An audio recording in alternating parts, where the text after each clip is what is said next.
TSN presents National League Baseball from San Francisco, California. It's the Montreal Expos against the San Francisco Giants. Brought to you by Petro-Canada, dealers and agents. Our energy is Canada. Saturday, just over 12 hours after losing 11-2 in the opener of the series to the Giants, the Expos were back on the field at Candlestick and fared considerably better. Jeff Reed drove in 2 runs as part of a 3-run 4th inning, and the Expos had a 3-0 lead. They scored 2 more in the 7th. Then in the 8th, Andres Galarraga hit his 9th homer of the season, and Montreal was on its way to a shutout of the Giants. Will Clark was the last out of the ball game in a 6-0 Expo victory, and the man who got him out also got the first out of the game and was the big story of the day. Floyd Yeomans back from starters Alcatraz. The bullpen gave the Expos a complete game 2-hit shutout. Today they have a chance to win the series in San Francisco. Hi and welcome again to San Francisco. I'm Jim Houston with Ken Singleton on a typical San Francisco day. Sunny on one side of the hotel, foggy on the other, and the announcers show up dressed for 2 different seasons. Ken, this was a lousy road trip at the start for the Expos. They lost 5 of 6 in Atlanta and San Diego, but they really have a chance to salvage something now, don't they?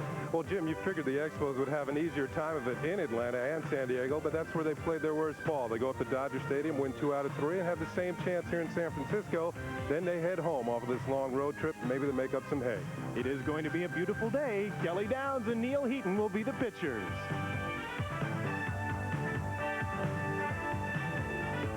This is Labatt Expos Baseball on TSN. Welcome back to San Francisco. Today it's the Giants and the Montreal Expos in the final game of a 3-game series. 2 weeks ago, pitcher Floyd Yeomans was banished to the Expos bullpen. His last start was the 7th of May. Yesterday, he came back with a 2-hit complete game shutout over the San Francisco Giants, and that made his pitching coach Larry Bernarth happy. He's standing by now with Ken Singleton. Thank you very much, Jim. We're here at Candlestick Park, and Larry Bernarth, the pitching coach, is with us. And Larry, I guess the big story yesterday was Floyd Yeomans and the job he did on the mound. Now, what was the difference between Floyd yesterday and Floyd in the past? I've never seen him more dominating in any game I've ever seen him pitch, even when he strikes out 12 or 15. I really think it was his slider, though. His slider was excellent. He had great command of it. He got some strikeouts with it. He threw it for first pitch strikes quite a bit. He had them off balance with it, and I think the whole game keyed around that pitch. Well, he was more of a pitcher yesterday and just a thrower that we've seen sometimes in the past, and he gave you an indication of his potential and what he might mean to this Expo ball club. Yeah, he's turned himself around a little bit, especially his work habits. He's not the kind of young man that's an exceptionally hard worker, but since we sent him to the bullpen, it might have been good for his constitution a little bit. He might have kicked himself in the butt a little bit, and now his work habits have, for the last 10 days, have completely turned around. And sometimes, as you know, with pitchers, your world revolves around your running and all the things you do in between starts. And right now, he's on a good schedule. I know that put a smile on your face. Hopefully, Neal Heaton can put a smile on your face today, Coach. Thanks for being with us. You're watching Labatt's Expos Baseball on TSN. Back to Candlestick Park in San Francisco. Handling the game today, the officials will be Fred Brocklander behind home plate, Lee Wire at first, Ed Montague at second, and John McSherry will be at third base for this, the rubber match between the San Francisco Giants and the Montreal Expos. Each has won a game in this series. 11-2 Giants in the first game and 6-0, a shutout for Floyd Yeomans and the Expos yesterday. Weather is sort of a sore spot with me today. 17 degrees and mostly cloudy. I've had to put a sweater on, but it's going to be sunny and hot this afternoon, Ken. The wind is swirling. This is sort of a typical Candlestick day, isn't it? Kind of overcast, and the wind is swirling, as you mentioned. Might be a little trouble for the fielders as far as fly balls. And the wind has gotten to a point at some certain times here at Candlestick Park where it affects ground balls. Now, as you can see, the center field flag not blowing very hard, but they say it picks up around 2:30 Pacific time, and we're yet to reach that point, so we'll see what happens. Kelly Downs will be the pitcher today. His record will fool you at 1-4 because 2 of the losses came in shutouts by the opposing pitchers. He hasn't pitched that poorly. The lineup he'll face today is the same one that the Expos used to beat the Giants 6-0 yesterday. Mitch Webster had 3 hits, maybe his best day of this season. Wallach is on a 6-game hitting streak and has been hot, and Galarraga has been red hot all season. He's now in the top 10 in 10 offensive categories in the league. Bottom of the order is still light hitting, but Rivera hit the ball well on Friday night. Paredes had a key hit yesterday. Maybe today they can do some damage on the same day. Kelly Downs on the mound today for the Giants, 27-year-old. In terms of sheer stuff, Downs probably has the best overall makeup on the Giants pitching staff. An excellent split finger fastball. Of course, it was taught to him by his manager, Roger Craig, and he adapted to it very well. Has a good sinking fastball to go along with it. Slider, changeup, and he can be very tough to hit. Opponents are just hitting .213 against Downs this season, even though he has that 1-4 record. That .213 representing the lowest batting average against a pitcher on the Giants staff. It's been tough on the Montreal Expos. He's 3-1 lifetime against Montreal.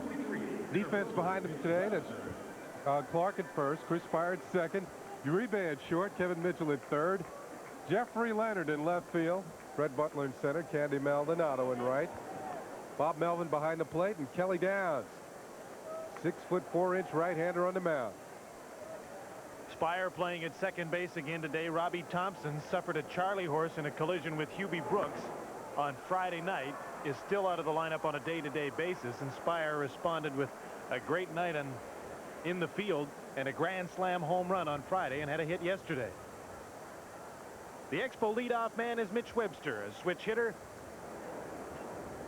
.263 is his average from the left side against a right-hander, and the count is 0-2.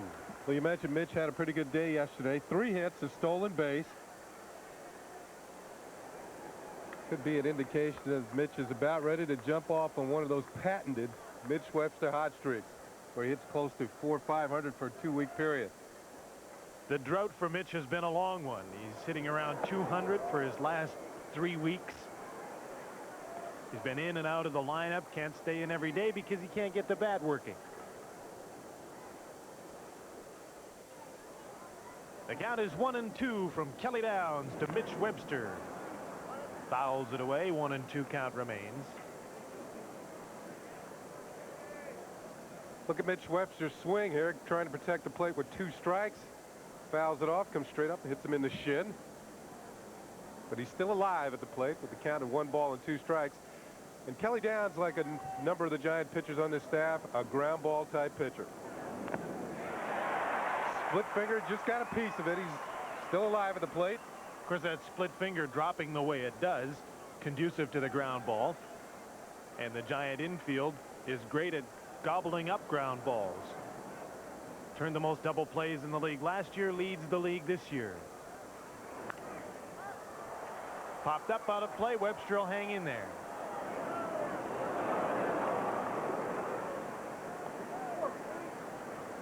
Pretty good Sunday afternoon crowd at Candlestick Park.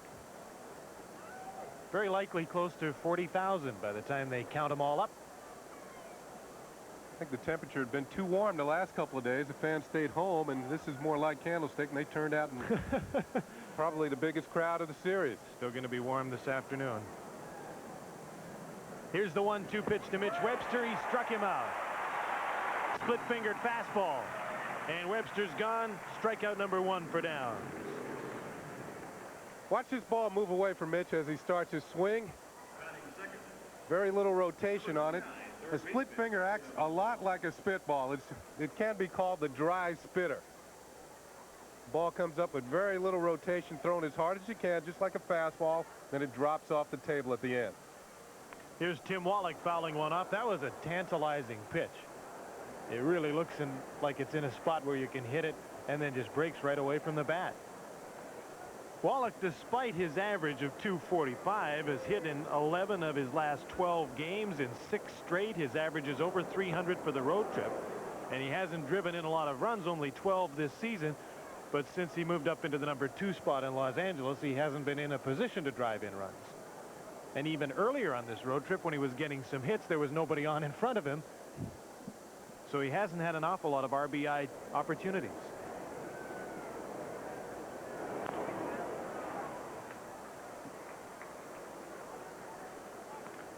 A ball and 2 strikes to Tim Wallach. Well, today in the locker room before the game, Tim Wallach was accepting congratulations of sorts. I think Risen Star was the winner in yesterday's Preakness. Trying to think of who his pick was in yesterday's Preakness Stakes. His pick was Private Terms, I think. Well, no congratulations for that. Yeah, you bum.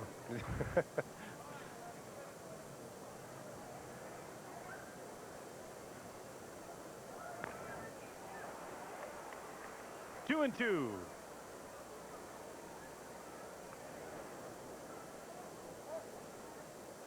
Having lost 5 of 6 in Atlanta and San Diego, Los Angeles and San Francisco look like the tough spots in this road trip for Buck Rogers and the Expos. They've responded with 2 of 3 in LA and have a chance to win 2 of 3 against the Giants and ease the pain of a tough road trip considerably before they head home tonight. That pitch just missed.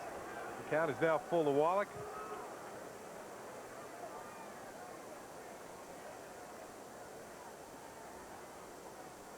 Kelly Downs, 3-2 pitch. He struck him out. Strikeout number 2 for Downs, 2 away.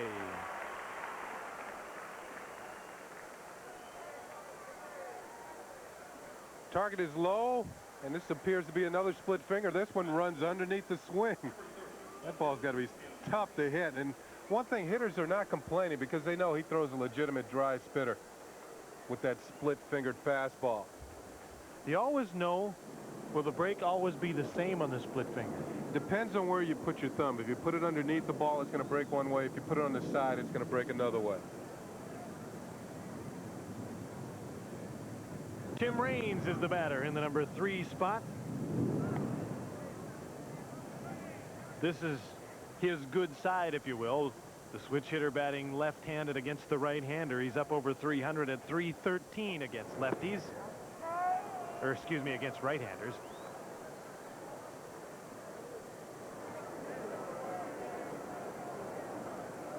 Raines currently riding a 5-game hitting streak.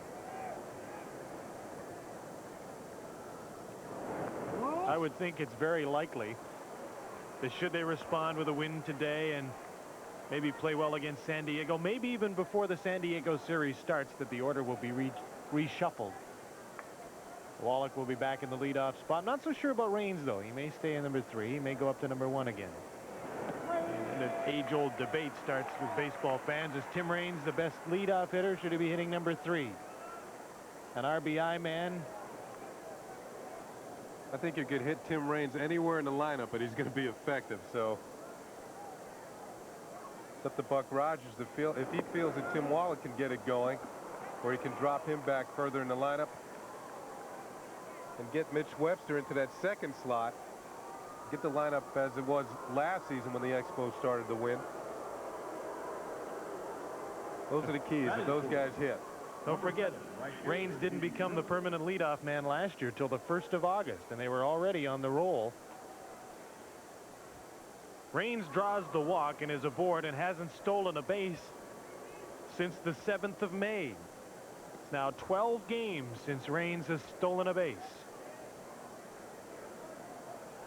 Stuck on 15. Bob Melvin, the catcher, looking into the dugout. Manager Roger Craig calls the pitch out. Not on this particular pitch. Hubie Brooks 0-1. He's 2 for 8 in this series. Picked up another run batted in yesterday in a 6-0 victory. Game-winning RBI as he drove in Tim Raines. Raines doubled. Hubie followed with a double of his own. Gave the Expos a lead. They never gave up.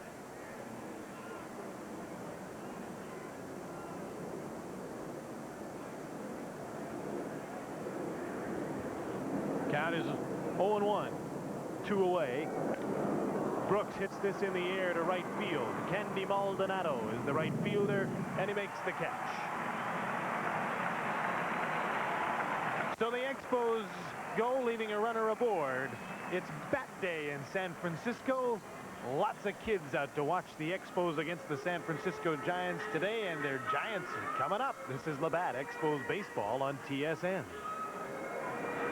8-year-old Neal Heaton, who has one win this season, and it was an impressive victory over Fernando Valenzuela and the Los Angeles Dodgers as he went 8 1/3 innings last Tuesday night. The lineup that he'll face, the San Francisco Giants, that unleashed a 13-hit attack with 4 homers on Friday night but got only 2 hits yesterday.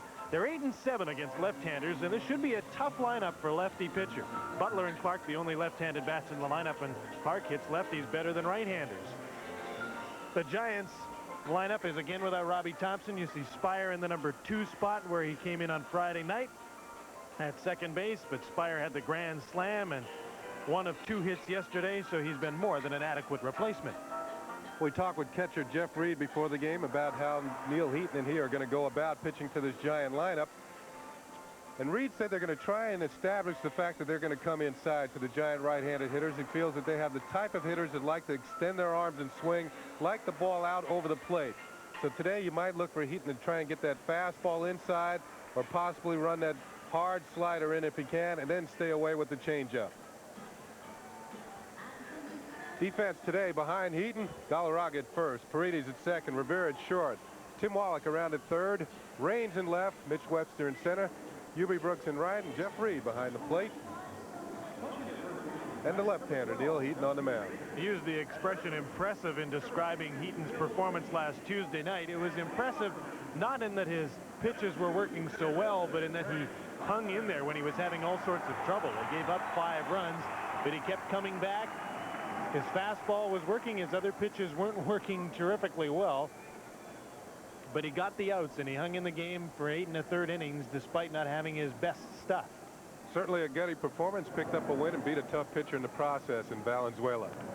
First pitch bunted down the line, and Andres Galarraga picks it up and tags Brett Butler, who bunted that a little harder than he had wanted to.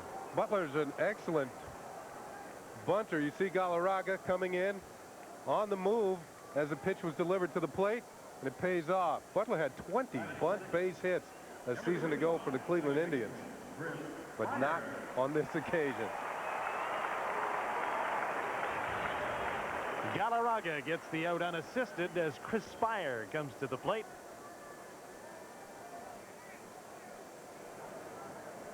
Spire replacing Robbie Thompson, who was injured in a collision with Hubie Brooks on Friday night. It's a fastball high for ball 1. Spire, part of that Giant bench, which is very effective. Last season they had 11 pinch home runs. Harry Spillman packs some power off the bench. There's Robbie Thompson sitting on the bench. Charlie Horsey should be able to play when they head out on the road. They'll play the Mets on Tuesday.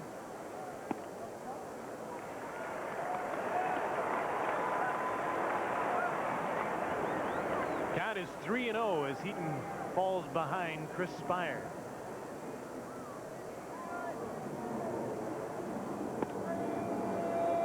Outside corner for a strike.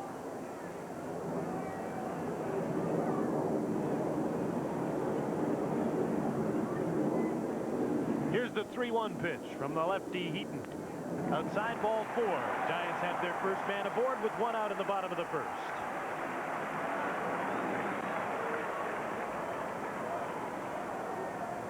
At that moment, Heaton straightening out who's going to cover second base, and a ground ball hit back to him. It appears to be Luis Rivera, with left-handed hitting Will Clark at the plate. Paredes shaded a little bit towards the hole. As Will the Thrill, fan favorite here in San Francisco in just a couple of seasons. Hit one out of here on Friday night. Didn't get a hit yesterday. Speaking of hitting one out of here, Clark, his first major league swing, hit a home run, and he got a brand name pitcher, Nolan Ryan. Good start. Let's break in with a bang.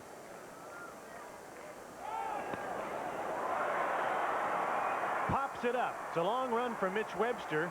But he gets there before Tim Raines calls him off and makes the catch. Spires back to first. There's 2 away. Manager Roger Craig likes to do the unusual when it comes to his ball club. Craig likes to squeeze, hit and run, have runners stealing, although the Giants this year haven't had a good percentage in straight steals. 27 steals, but they've been caught 25 times as a team. Very low percentage. You know, last year their batting average wasn't sensational. It was the bottom half of the league. 8th as a team average of 260, but they manufacture so many runs. Stolen bases, sacrifices, and 205 home runs. That helped last year. Instant runs. There's an inside pitch to Kevin Mitchell. Ken mentioned that Neal Heaton will try and establish the inside pitch. Back some of these right-handers off. Here's a target in. Now watch Neal miss with the pitch, but what happens is he can come back with a changeup or something off speed and get it away from Mitchell, who was influenced by that last pitch. Throw the first. Galarraga has to chase it. Spire trots down to second base.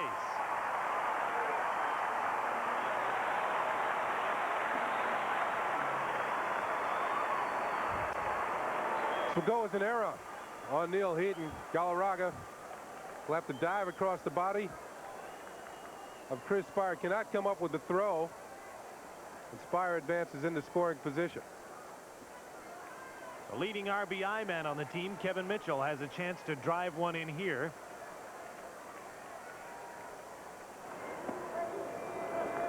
Mitchell in his 14th game as the cleanup man. He says he's not crazy about being the cleanup hitter because you never get any fastballs, but he'll take the number 4 spot for the team. His average is down around 240 as the cleanup hitter, but he's driven in some runs and hit a few homers in that spot. Candy Maldonado was the cleanup hitter, but his 230 average got him down to the number 6 spot.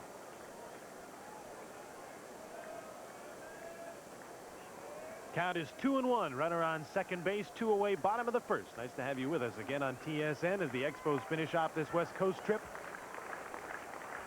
Head home for 15 of their next 18 games at Olympic Stadium. Inside again, ball 3, 3-1.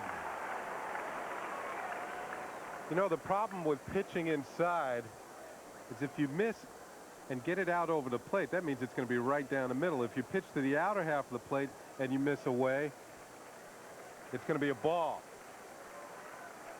If you miss and get it, see, pitch to the outside and missed for ball 4. But if he misses with that same pitch on the inner half and gets it down the middle, that's when you get tagged for the long ball. So Jeff Reed and Neal Heaton will talk this over.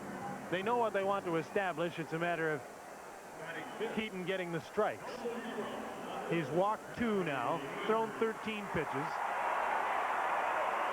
9 of the 13 pitches he's thrown so far have been for balls, so he's having a little trouble establishing the control, but you can see what he's trying to do. Go inside and then out and keep people like Jeffrey Leonard guessing.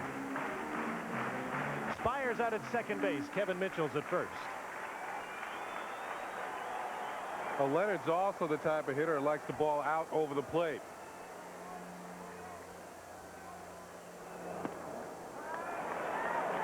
Ball 1. Reed wants to go out and talk to Neal Heaton once again. And Larry Bernhardt, the pitching coach, is going to come out and join them. Heaton doesn't walk an awful lot of batters. That's certainly not been a trait. In fact, he walked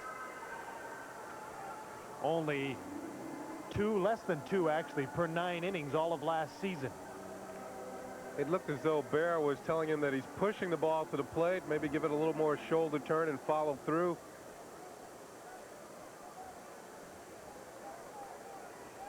When you're pushing the ball has a tendency to stay high and sail.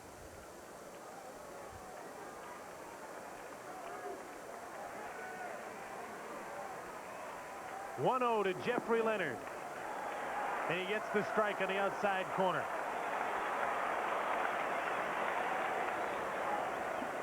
Sorry he didn't.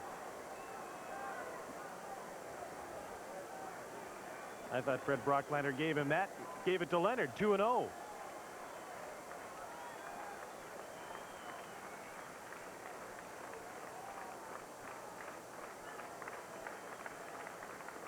Hasn't been anything but fastball, so Heaton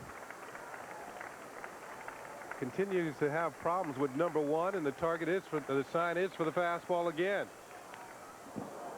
Good cut by Leonard. No doubt that that's a strike. 2-1.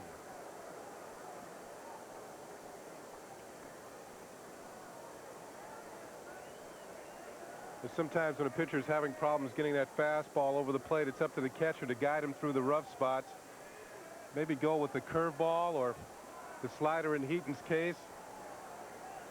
Work him as a pitcher. Make him pitch instead of just throw. Neal had some trouble in the first inning of his last outing. The Dodgers scored 3 in the bottom of the first after the Expos had 2 in the top of it last Tuesday night. In the middle innings, he settled down and had his best innings. Fouled away again. Heaton evens him up at 2-2, trying to get the final out. Again, he kept the fastball in on the hands of Leonard. Remember, a number of those home runs that Leonard hit in the championship series against the Cardinals was to straightaway center field. As the St. Louis pitching staff, with the luxury of a big ballpark like Busch Stadium, felt that he couldn't reach the seats even if they got the pitch out over the plate, and he went dead central, about 420, 425. Leonard has only hit 1 home run this season, has only 12 runs batted in, and an average of 230. The Expos hope that he doesn't break loose, and you know he's going to this weekend. Time is called.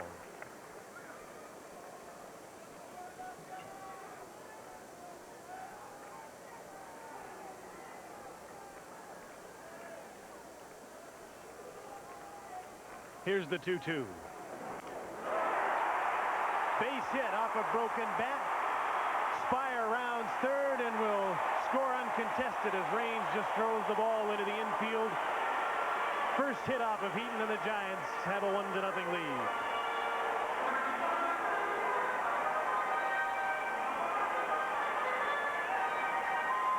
Giants break out in front. Finally a breaking ball. Leonard's been seeing all fastballs up to this point. And he spit up his bat, and although he didn't hit it well, a broken bat single gets the job done.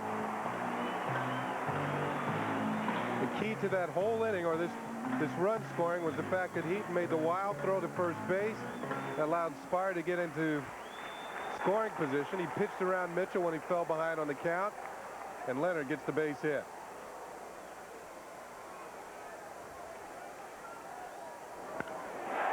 There's another base hit from Candy Maldonado up the middle. Mitchell scores from second base as the throw comes into Reed, and it's a 2-0 Giant lead.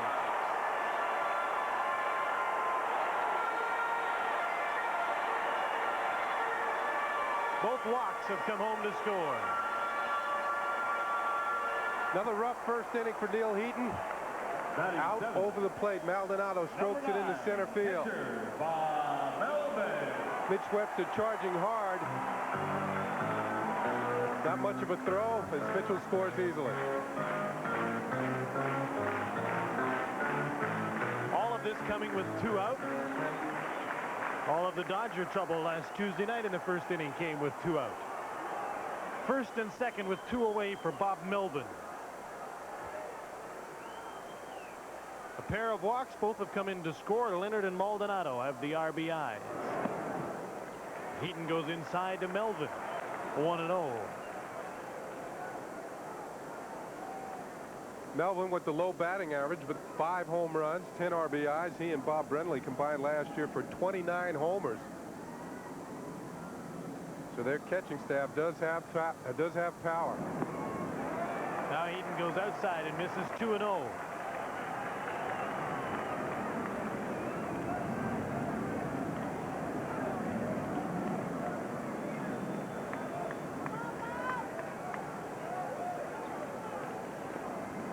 Dave Engel, who warms up the pitchers in the bullpen, has got the equipment on in case.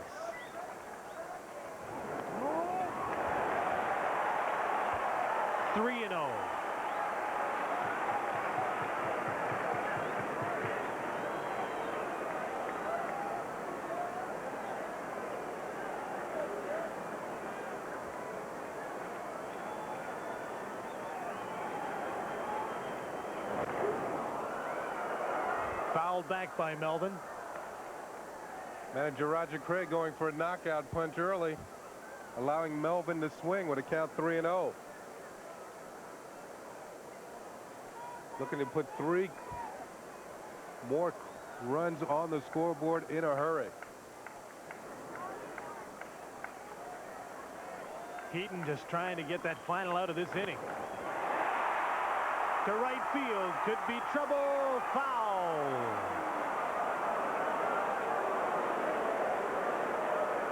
That lands fair in that corner. Both runs get in. We're talking at least a double for Melvin. Now is with 2 outs, the count is 3-2. Runners will be on the move.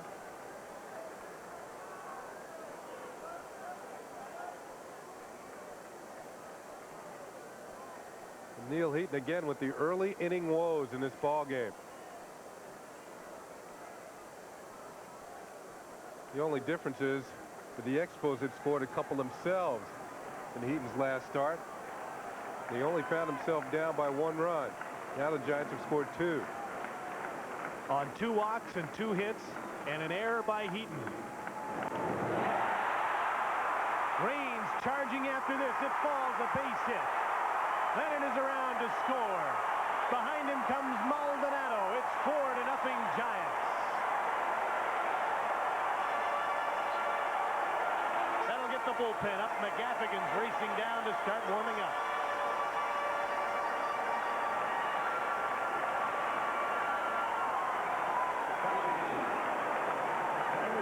Poor choice by Tim Raines here to try and lay back. If you can't catch this ball on the fly, it would have been a great catch. Well, if you have to leave your feet in this situation and you bobble the ball, it means an extra run is going to score. If he lays back, the Giants only get 1 run instead of 2 on the hit by Melvin. It's a double and 2 runs batted in for Bob Melvin. Leonard and Maldonado score. 4 runs with 2 out. Andy McGaffigan is warming up in the Expo bullpen. An appeal by the Expos. Felt that one of the 2 Giant runners had missed third base. The call is safe by home plate umpire Fred Brocklander.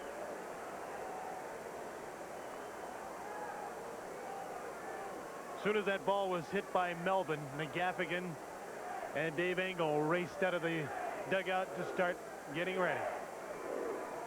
3 consecutive hits, 2 singles and a double after 2 walks and an error, and the Expos are down 4-0. The chant from the Giant fans is Uribe. Who? I was trying to figure that out the other night, but there weren't enough fans. Today they're a little more boisterous.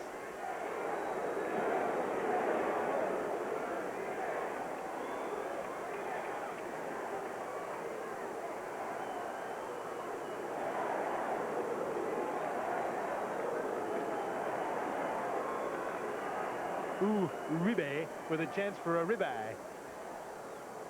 With a runner out on second.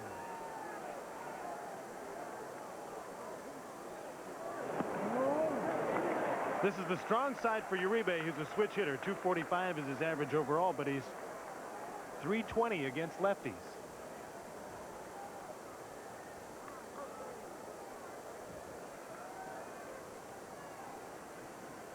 It's only his 51st at-bat against the left-hander. Nice stab by Wallach. Long throw, stretching out his Galarraga to end a painful first inning for the Montreal Expos. The Giants get 4 runs on 3 hits, 2 walks, and an error. Neal Heaton has a rough one. The Expos have been scored on in the first inning as Wallach makes a nice play at third. Montreal has been scored on by the opposition in the first inning in 10 games this year. Their record in those games, 2-8. This is Labatt, Expos baseball on TSN. League today, the Mets trying to sweep Los Angeles as they did San Diego, up 3-0 today. David Cone hasn't lost and is pitching today against Fernando Valenzuela. Atlanta beat Pittsburgh 6-4. Rick Mailer won it. Bob Walker lost it. Bruce Sutter got a save in it, and Deion James got the game-winning run batted in it. Houston and St. Louis tied 1-1 in the 8th. Chicago over Cincinnati 5-1. That's the 9th inning score, and Philadelphia and San Diego just underway as well. Here in San Francisco, Kelly Downs comes back out to the mound for the second inning and now has a 4-0 lead to work with over the Montreal Expos. Neal Heaton had a rough first inning through 28 pitches, 3 hits, 4 runs, 2 walks and an error. Well, his last ball game, as we mentioned, against the Dodgers scoring 3 runs in the first inning. Heaton survived the blows of the first and came back, held on in the middle rounds, and got some late inning relief help. And Tim Burton came up a winner. Well, now it's up to the offense. An offense that hasn't scored an awful lot of runs lately. Got 6 yesterday. Has on occasion shown signs that it's about to break loose. And it'll have to here against Kelly Downs, and he doesn't look like he's going to be easy to solve. Struck out 2 in the first inning. Gave up a walk. If anybody will solve him, it should be this man. Andres Galarraga has had a sensational road trip. 3 home runs on this trip for Galarraga, including one yesterday, a solo shot to deepest left center field. Of his 9 home runs on the year, 7 have been with nobody on base.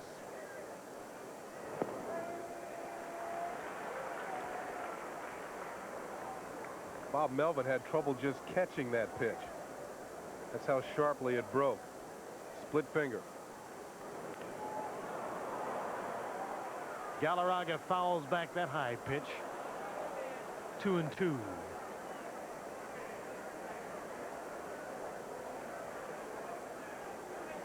High rent district in the home run. Yeah. Leaders in Andres Galarraga, Strawberry, Bonds, Bonilla, and Dawson. Some strong people in that group.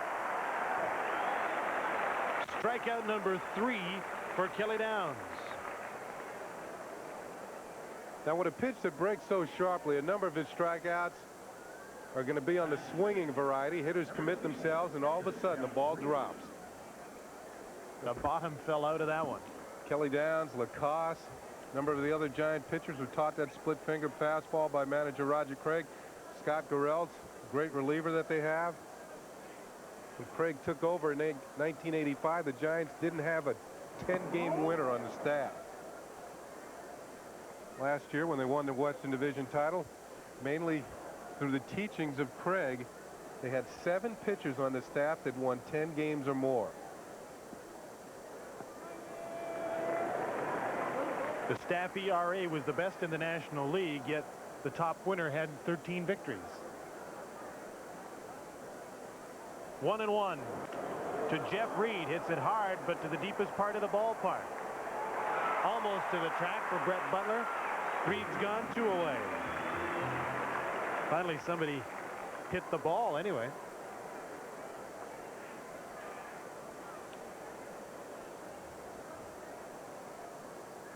Back to the bench after hitting a ball solidly. You hear hang in there from your teammates. You get him next time. Mm-hmm. Johnny Paredes. When do we get some men on base? 4-0 Giants, top of the second inning. Fouled away by Paredes. Had an interesting talk with manager Buck Rogers concerning Johnny Paredes, the young second baseman. Buck feels almost certain that Paredes will go on to be an excellent major league ball player. Says he has all the tools. He has the speed, good fielder. He feels the last thing that comes around with young players is their hitting. Once they get their feet wet.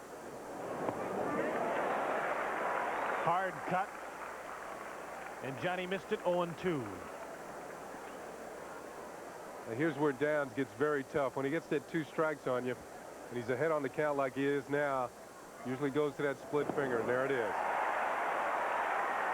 Kelly Downs looks mean this afternoon. He struck out 4. The split finger is working well. The Expos are in a hole. It'll be tough climbing out against this guy. 4-0 San Francisco. This is Labatt Expos baseball on TSN. From today, we have Toronto behind Milwaukee 6-1. That game in the 7th inning. The Yankees, they win today. That's 2-0 over the Oakland A's. John Candelaria is the winner. He's now 6-2. The loser was Storm Davis. The Royals 4-2 over Cleveland. That game is in the 6th inning. Another games this afternoon in the American League.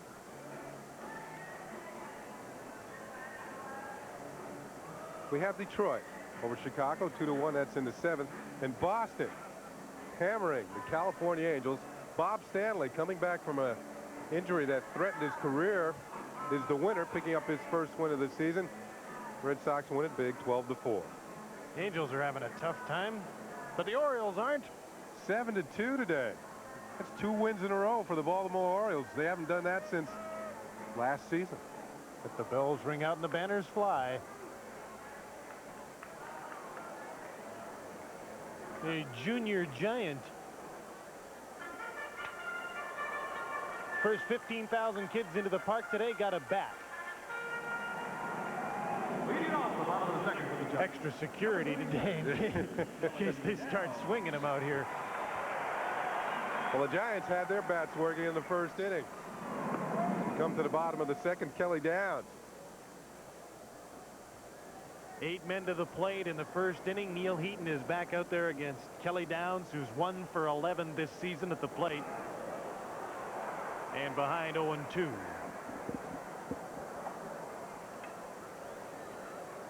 Sun hasn't quite broken through here, but it's threatening.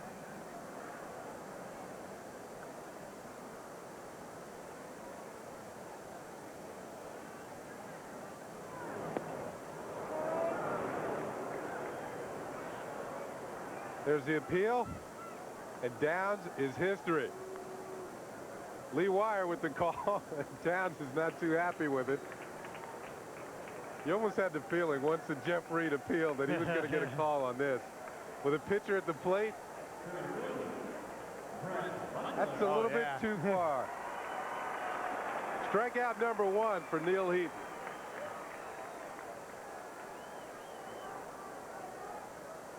And back to the top of the order, and Brett Butler, who signed as a free agent from Cleveland with the San Francisco Giants, a team that used 12 different leadoff men last season and needed a regular guy in that spot. Went out and got Butler. I mentioned his bunting ability. He had 20 bunt hits for the Cleveland Indians last year, but over the last 4 seasons, and this is how you stay out of slumps, 93 bunt hits. That'll get you bored without swinging the bat. And even with the Giants having a 4-0 lead, you check Galarraga and Wallach at the corners. They respect this man's ability to bunt. Galarraga, Wallach's even closer at third. On the grass. Butler was taking a 3-0 pitch, 3-1. Leadoff man just trying to get aboard. Rips this one foul. And the count is 3-2. Wasn't taking there.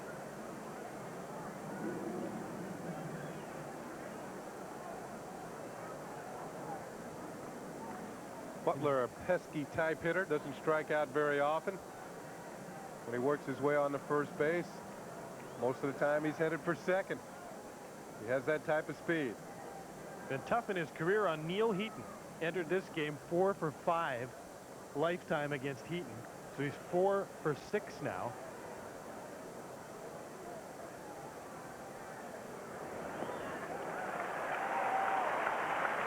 And he's aboard. Base on balls number 3 surrendered by Neal Heaton. 1 away, bottom of the second inning. Certainly not the Neal Heaton we have known over the last couple of seasons, or last year when he didn't walk too many hitters at all.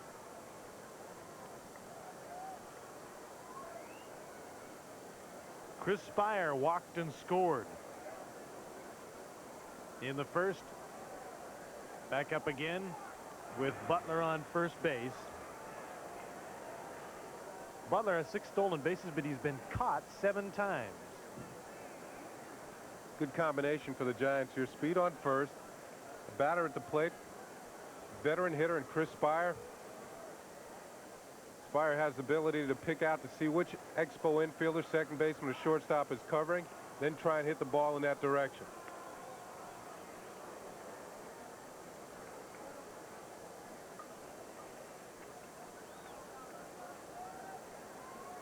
The Expos, Rivera, and the combination of Rivera and Paredes give a signal to each other. Close at first, as to who will be covering. Rivera gives the signal to Paredes just before the pitch. Here's the throw over by Heaton. Real close. Right hand just gets in there.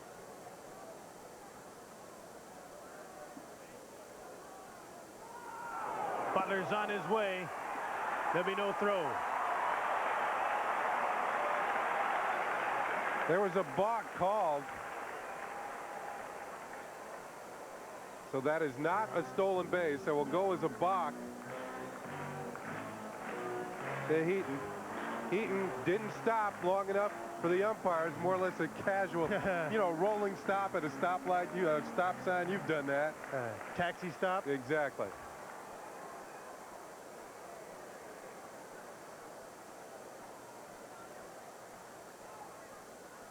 Better watch Butler closely at second. He's trying to get a jump. I think he was going to go on that pitch. He was trying to get a rolling start towards third. Giants up 4-0 and a runner in scoring position. And I mean runner.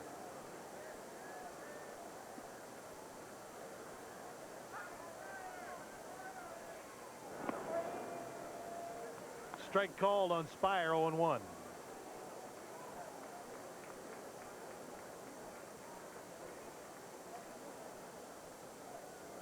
This is a time of year last season when Heaton was really rolling, putting away the victories for the Expos. By this time last year, he was 4-2.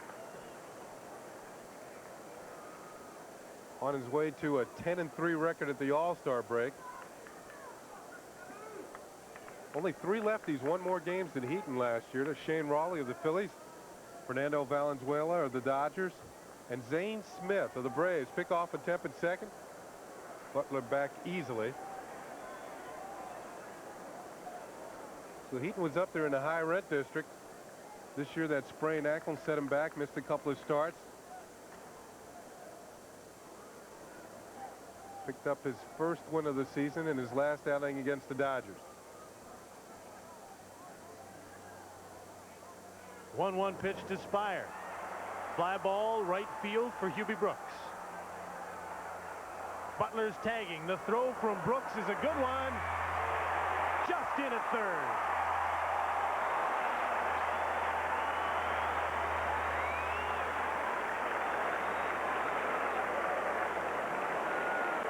Good throw by Hubie Brooks. Now when you're trying to advance to third with 2 outs, you want to be able to make it standing up. This play was a lot closer than Butler anticipated. Excellent throw by Hubie Brooks, who's made that move to the outfield very smoothly.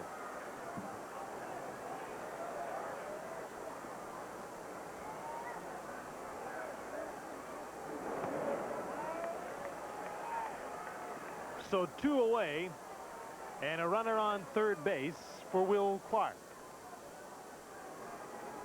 who hits for a higher average against left-handers, or did last season. Hit for a higher average against left-handers than right-handers, although majority of his home runs came against right-handers. This guy's just a good hitter. Combination of power and average, hit over 30 home runs and over 300. 35 homers to be exact, and 28 of them against right-handed pitchers.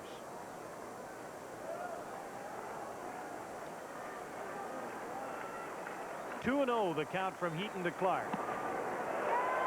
Misses again. 3-0. Heaton trying to reach back for a little bit extra, knowing he had to make a tough pitch to a tough hitter. Maybe threw that ball a little harder than his normal fastball, but it was nowhere near the plate, as you saw. Clark and another long line of great Giant hitters. Ground ball for Galarraga. He'll wave off Heaton and handle it himself. This one gets a little better for Heaton than it was in the first inning when he gave up 4 runs. In fact, a lot better because he gives up none, although the base on balls, the third, gets all the way to third base. It doesn't get into score. So the Expo bats come back against Kelly Downs, down 4-0. This is Labatt Expos baseball on TSN. The Expo coaches, Bobby Winkles down at first base, Jackie Moore at third. The other coaches, Ken Mock out in the bullpen. Ron Hansen, the hitting coach, stays in the dugout. Lionel Carrion is behind the backstop, charting pitches and finding out how fast Neal Heaton's throwing them.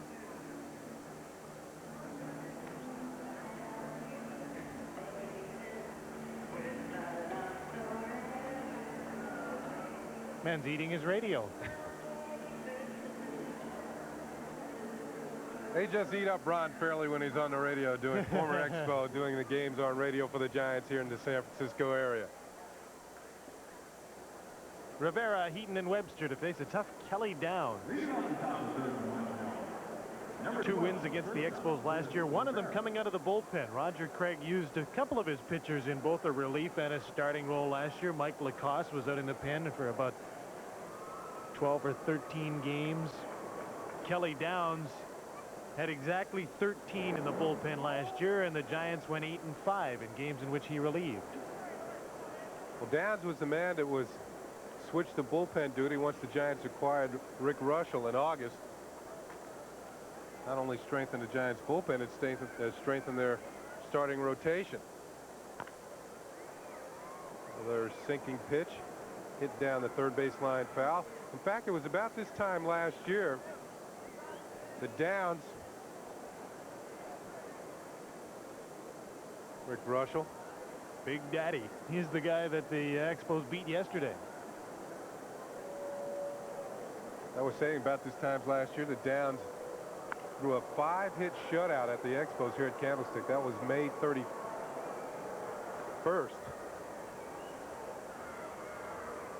Rivera's broken his bat. A number of general managers were trying to pick up the services of Russell, including the Cincinnati Reds, who were fighting the Giants tooth and nail for the Western Division title. General manager Al Rosen was able to make that deal with the Pittsburgh Pirates and their general manager Sid Thrift. And the rest was history. The Giants went on to win the division, coming within 1 game of going to the World Series, and a lot of it hinged on that deal. A lot of players in Cincinnati were concerned that their front office was unable to come up with Russell, and they went to their rivals, the Giants. Giants gave up pitchers Jeff Robinson and Scott Medvin to get Russell over here. Robinson helping out the Pirates, becoming one of the stoppers or setup men for Jim Gott. A ball and 2 strikes to Luis Rivera, who struggled at the plate to say the least with his 189 average, but Friday night had a home run and a double and really showed great poise at the plate, particularly in his last at-bat of the game with the team down 11-2, and he stroked a double. And he hung in there, kept fouling off pitches. Not poise, it was certainly perseverance. Right back to Kelly Downs. Rivera's gone.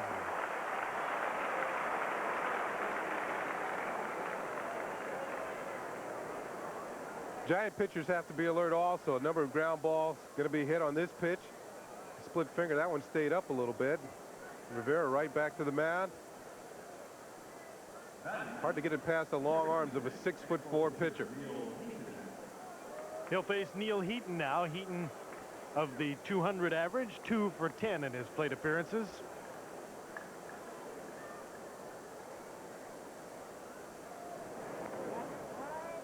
One and 0. Downs misses. I wonder if Neal Heaton picked up any hitting tips when he was pitching for Miami. His roommate was Mike Pagliarulo of the Yankees. He can hit him. Led the Yankees in home runs last year. Both of them left-handed hitters.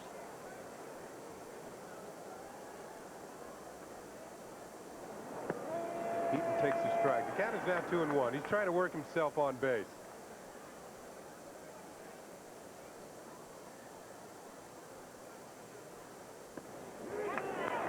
2-1 pitch for a strike, 2-2.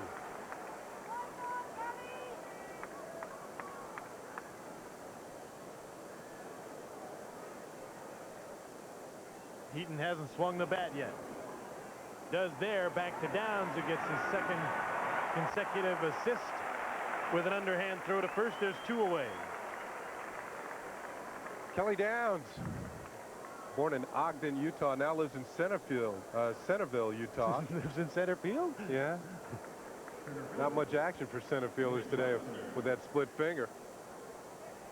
Grew up in Bountiful, Utah. Brother Dave pitched in the Philly organization. So pitching runs in the family. Kelly was in the Phillies organization when he started. Was traded over to the San Francisco Giants in 1985, and in fact in his first year he worked out of the bullpen a lot in the minor leagues. They had a look at him, wondered if he might be a reliever, and as it turns out he's done a bit of both, but now is primarily a starter.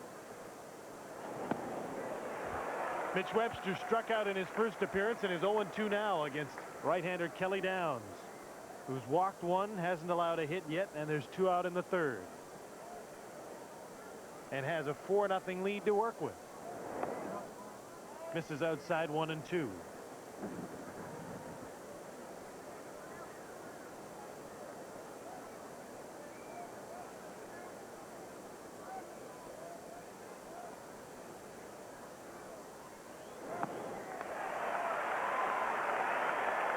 Strikeout number 5 for Kelly Downs, and the second by Mitch Webster. Another split finger, this one going straight down, almost like a slider that time. There's the man that taught it to him. Be a tough time for Buck Rogers and the Expos solving Kelly Downs today. The Giants have a 4-0 lead in the middle of the 3rd. This is Labatt Expos baseball on TSN. The Expos will fly home today, have a day off tomorrow, and then host the San Diego Padres for 3, followed by Los Angeles for 3, San Francisco for 3. 15 of the next 18 Expo games are at the Big O. So you, if you're in the Montreal area, might want to get some tickets, and you can by calling Expos Tell to get out and see the Montreal Expos as they return home from the West Coast. Coaching boxes for the Giants today. Dusty Baker, former Dodger. Bill Fahey, former Tiger catcher, coaching at 3rd. Dusty Baker, one of those. The Dodgers had 4 players hit over 30 home runs one year. Dusty Baker, Steve Garvey, Ron Cey, and Reggie Smith. Dusty is the last Dodger, other than a pitcher, to win a Gold Glove, too. The outfield in the early 80s, Mitchell, Leonard, and Maldonado to face Neal Heaton. As the sun tries to peek through, I still think you're going to be far too hot today with your jacket on. It's not going to get very far away from me one way or the other, to take it off or not. As clouds come over, the wind picks up. Weather can change in a hurry here at Candlestick. Seen the fog roll in.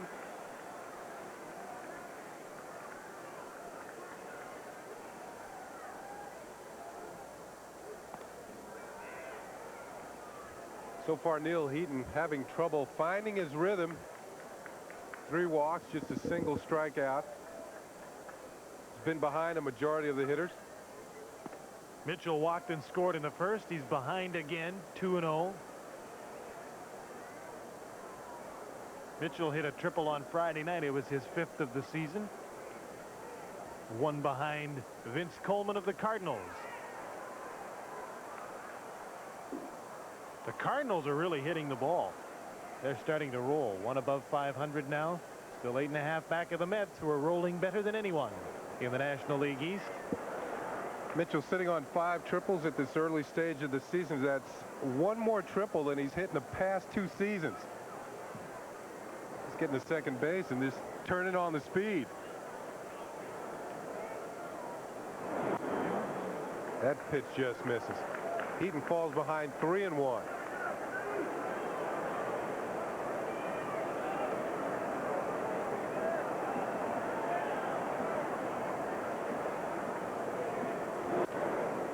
Fouled away 3-2 as Heaton battles back. Andy McGaffigan has been up twice and won't take much more warming up if he's needed. There's no action right now in the bullpen.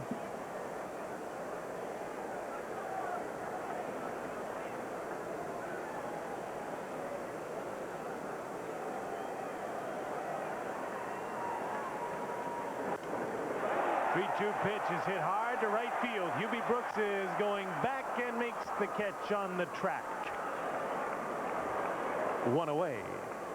The Labatt player of the game for the Montreal Expos today will receive this hand-carved Inuit sculpture presented by H.H. Brown, makers of Walkabouts, Canada's new lightweight walking shoes for men. With padded comfort and unique airflow sole, walk a more comfortable mile in Walkabouts by H.H. Brown.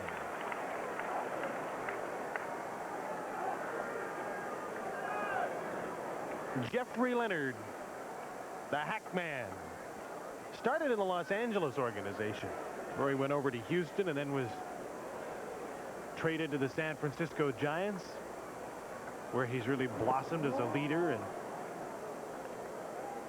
a great player, although his statistics this year haven't been great. From 73 to 78, he was in the Dodgers system. He only had 10 at-bats in the major leagues with LA. That was in 77. Then went to Houston with Rafael Landestoy for catcher Joe Ferguson. A few years later, he was sent to San Francisco with Dave Bergman in a deal that had Mike Ivey going to Houston. See the 00 on his back. Swing and a miss. That signifies the number of reporters he'll talk to. Well, actually, he changed his number because he had so many injuries. Said he wanted to start over. He's suffering knee injuries, and it's going to be a tough one. We're talking major extra bases here. Webster chases it down. Into third base is Jeffrey Leonard. A triple.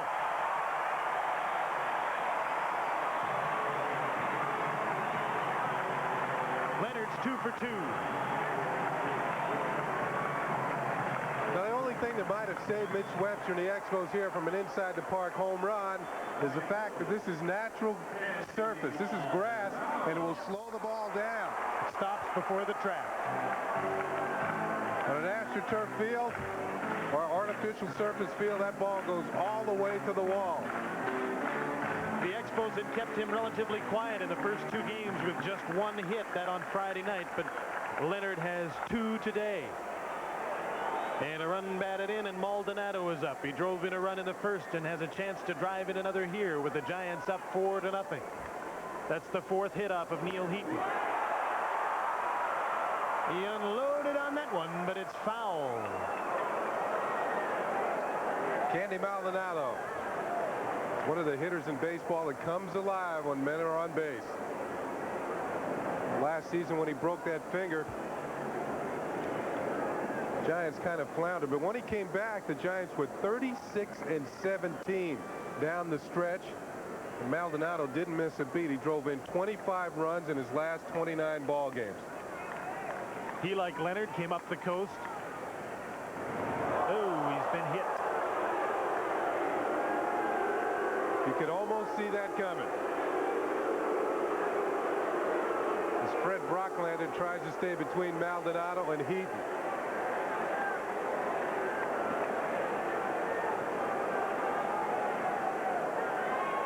Lee Wire comes in to escort Maldonado the rest of the way. Hip City.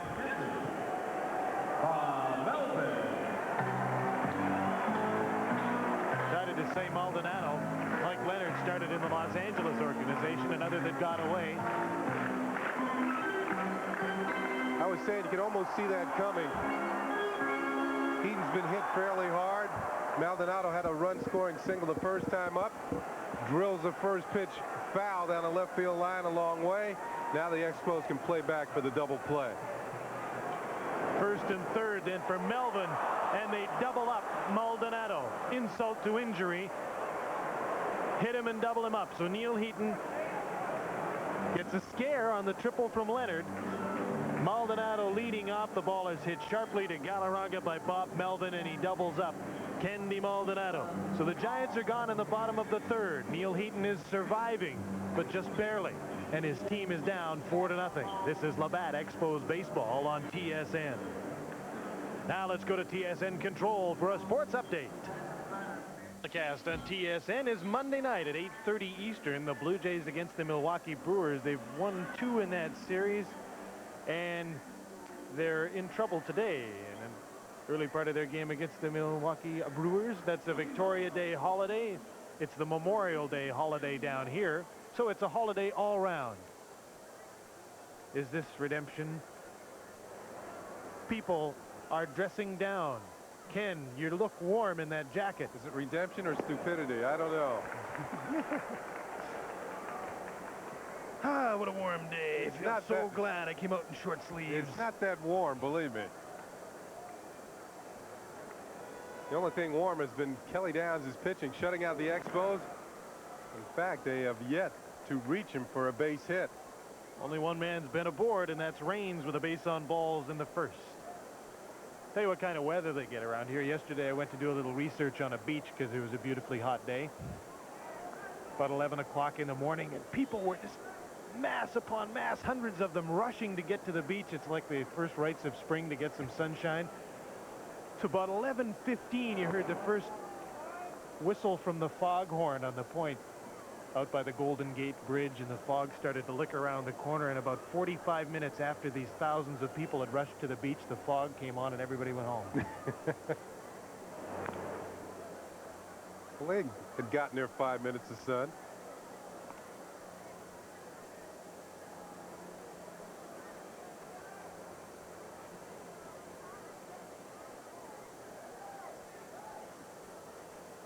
One and two count to Tim Wallach from Kelly Downs.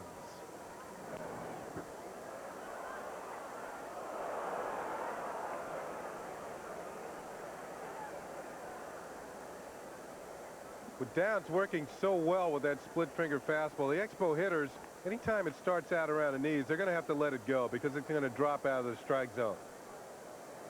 That one was up and in. That was a straight fastball, and he blows it away. Tim Wallach. Strikeout number 6 for Kelly Downs. No split finger here, folks. Just a high riding fastball up and in. And Wallach is gone.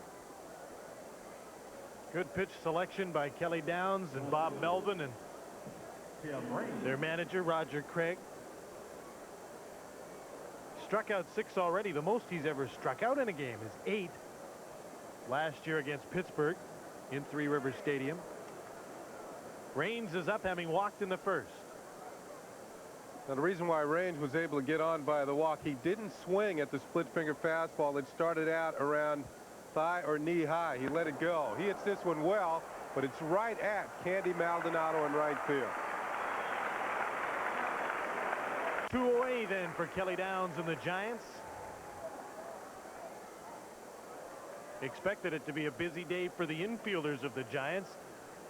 With the split-fingered fastball, Downs usually induces ground balls, but he just hasn't had to do that at all because he struck out so many. 6. The only ground balls have come right back to Downs. Other infielders haven't had to deal with anything. Well, right now he's really settled into a groove, and it's up to the Expo hitters to try and break his concentration by stepping out of the box, moving around. As soon as he gets the ball back from the catcher, he's almost ready to throw. Looks in for the sign and is ready to go. Hubie Brooks takes his time by stepping out of the box. Just the opposite of Heaton, who's been behind all day. Downs has been in front of everybody. 0-2 is the count now. Ground ball up the middle. There goes the no-hitter, the first base hit for Hubie Brooks. So after 3 2/3 innings, the Expos get their second man aboard, the first by the base hit route. But it was a ground ball, sharply hit and well placed right back through the middle. No chance for Jose Uribe.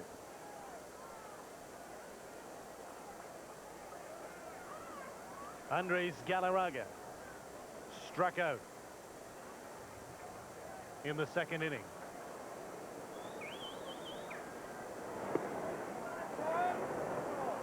Outside ball one from Kelly Downs.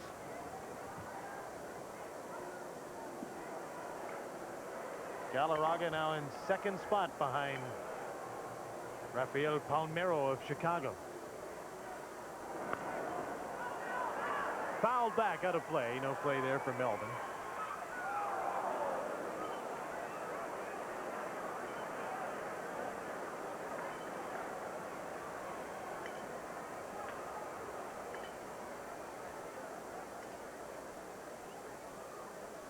Palmeiro not only leading the league in hitting, leading the league in doubles. He's up there in hits, just behind Galarraga and Larkin. So one of those young outfielders that the Cubs are trying to break into their lineup. Really showing some ability. Jose Uribe, the first infielder other than Kelly Downs to handle the ball and make it out.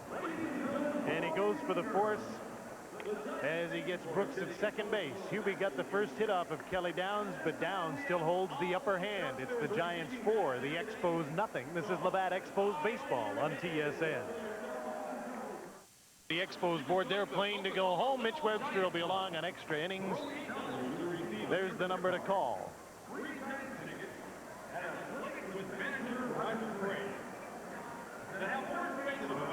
This broadcast is presented by authority of the Montreal Baseball Club Limited. It may not be rebroadcast in any form without the express written consent of the Montreal Baseball Club Limited. I'm Jim Hewson with Ken Singleton on TSN from San Francisco, California, where the Giants lead the Expos 4-0. 4 runs on 3 hits, 2 walks by Neal Heaton and an error to advance a base runner.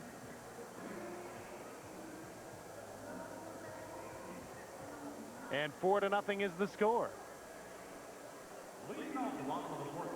Uribe, Downs, and Butler to face Neal Heaton. Bottom of the 4th.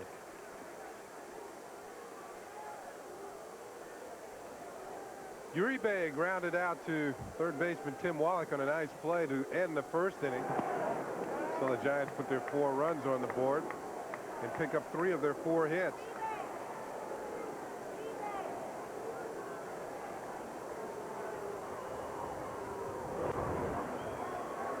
You mentioned, Jim, that this was Uribe's stronger side of the plate. Hitting right-handed, has his only home run of the year. He socked that off Chicago Cub left-hander Jamie Moyer. Barely into the basket at Wrigley Field. His only home run of the year was a game winner.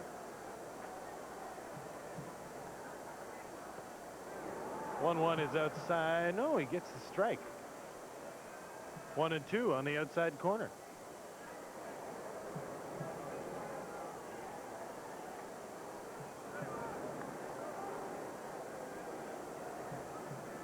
Here's the 1-2 from Neal Heaton. On the ground for Wallach. Scooped up nicely by Galarraga after the long throw, and Heaton has one away.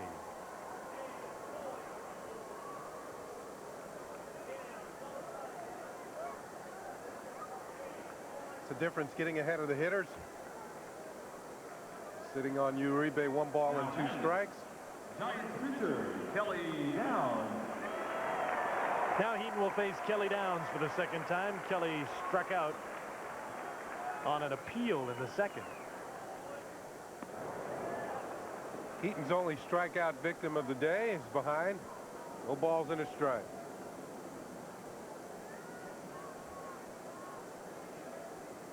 Notice when pitchers come up to the plate, their bats look very clean, very new.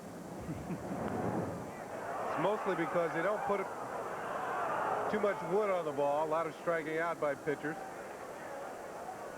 They don't get to use them very often either, maybe just once every 4 days.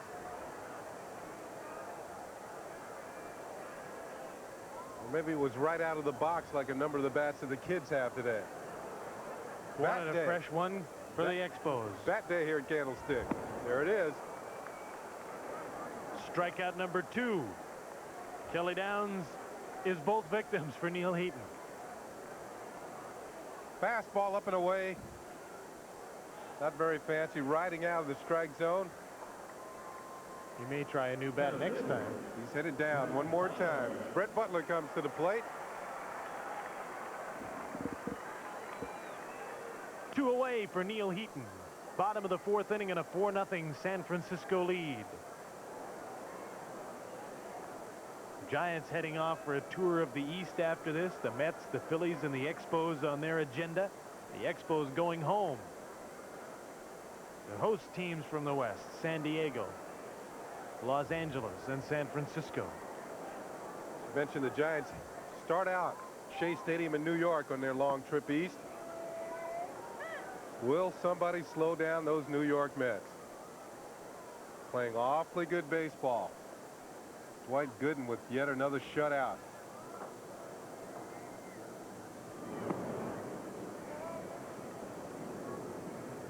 Now 8-0 on the season. I believe he has 4 shutouts already.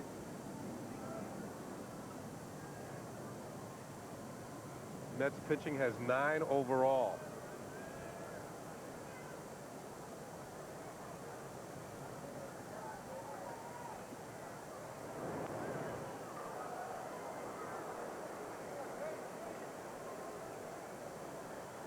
The Expos went home last year from their West Coast swing. They really started to eat up these Western clubs. And when they didn't put together really long streaks, there's the out of towns. Mets were up 5-0. The Phils trailing in San Diego. You know, they didn't put together streaks of a lot of wins, but what happened was they'd win series. They'd win 2 of 3, win 3 of 4.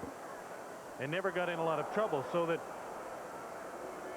they went home. At this time last year, their record was 19-20. They were one under 500.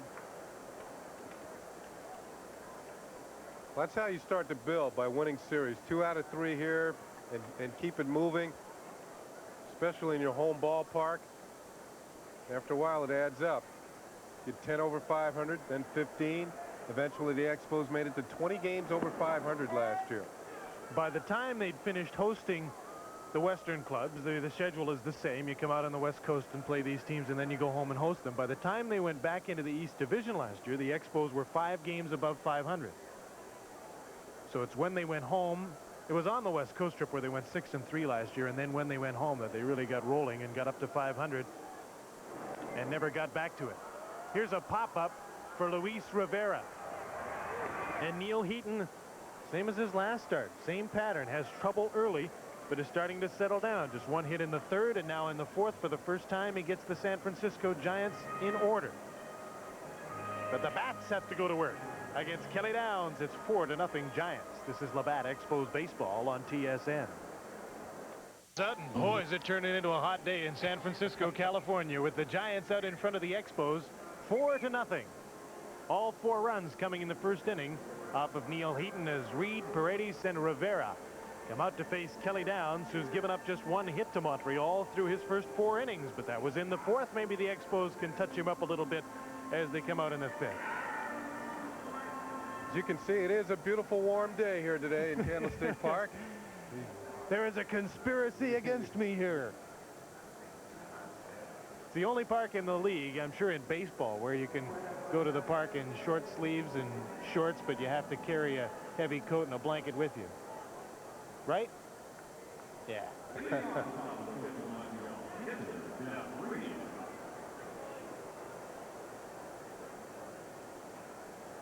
Candlestick Park. Giants moved in here in 1960, spent their first 2 years at a place called Seals Stadium that was downtown after they moved from New York. Candlestick is named for the point that it sits on, Candlestick Point. There is water real close by. Salt water, the big lake.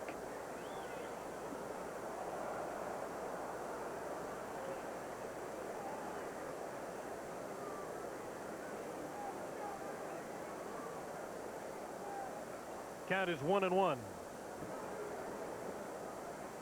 to Jeff Reed. Now it's 2-1.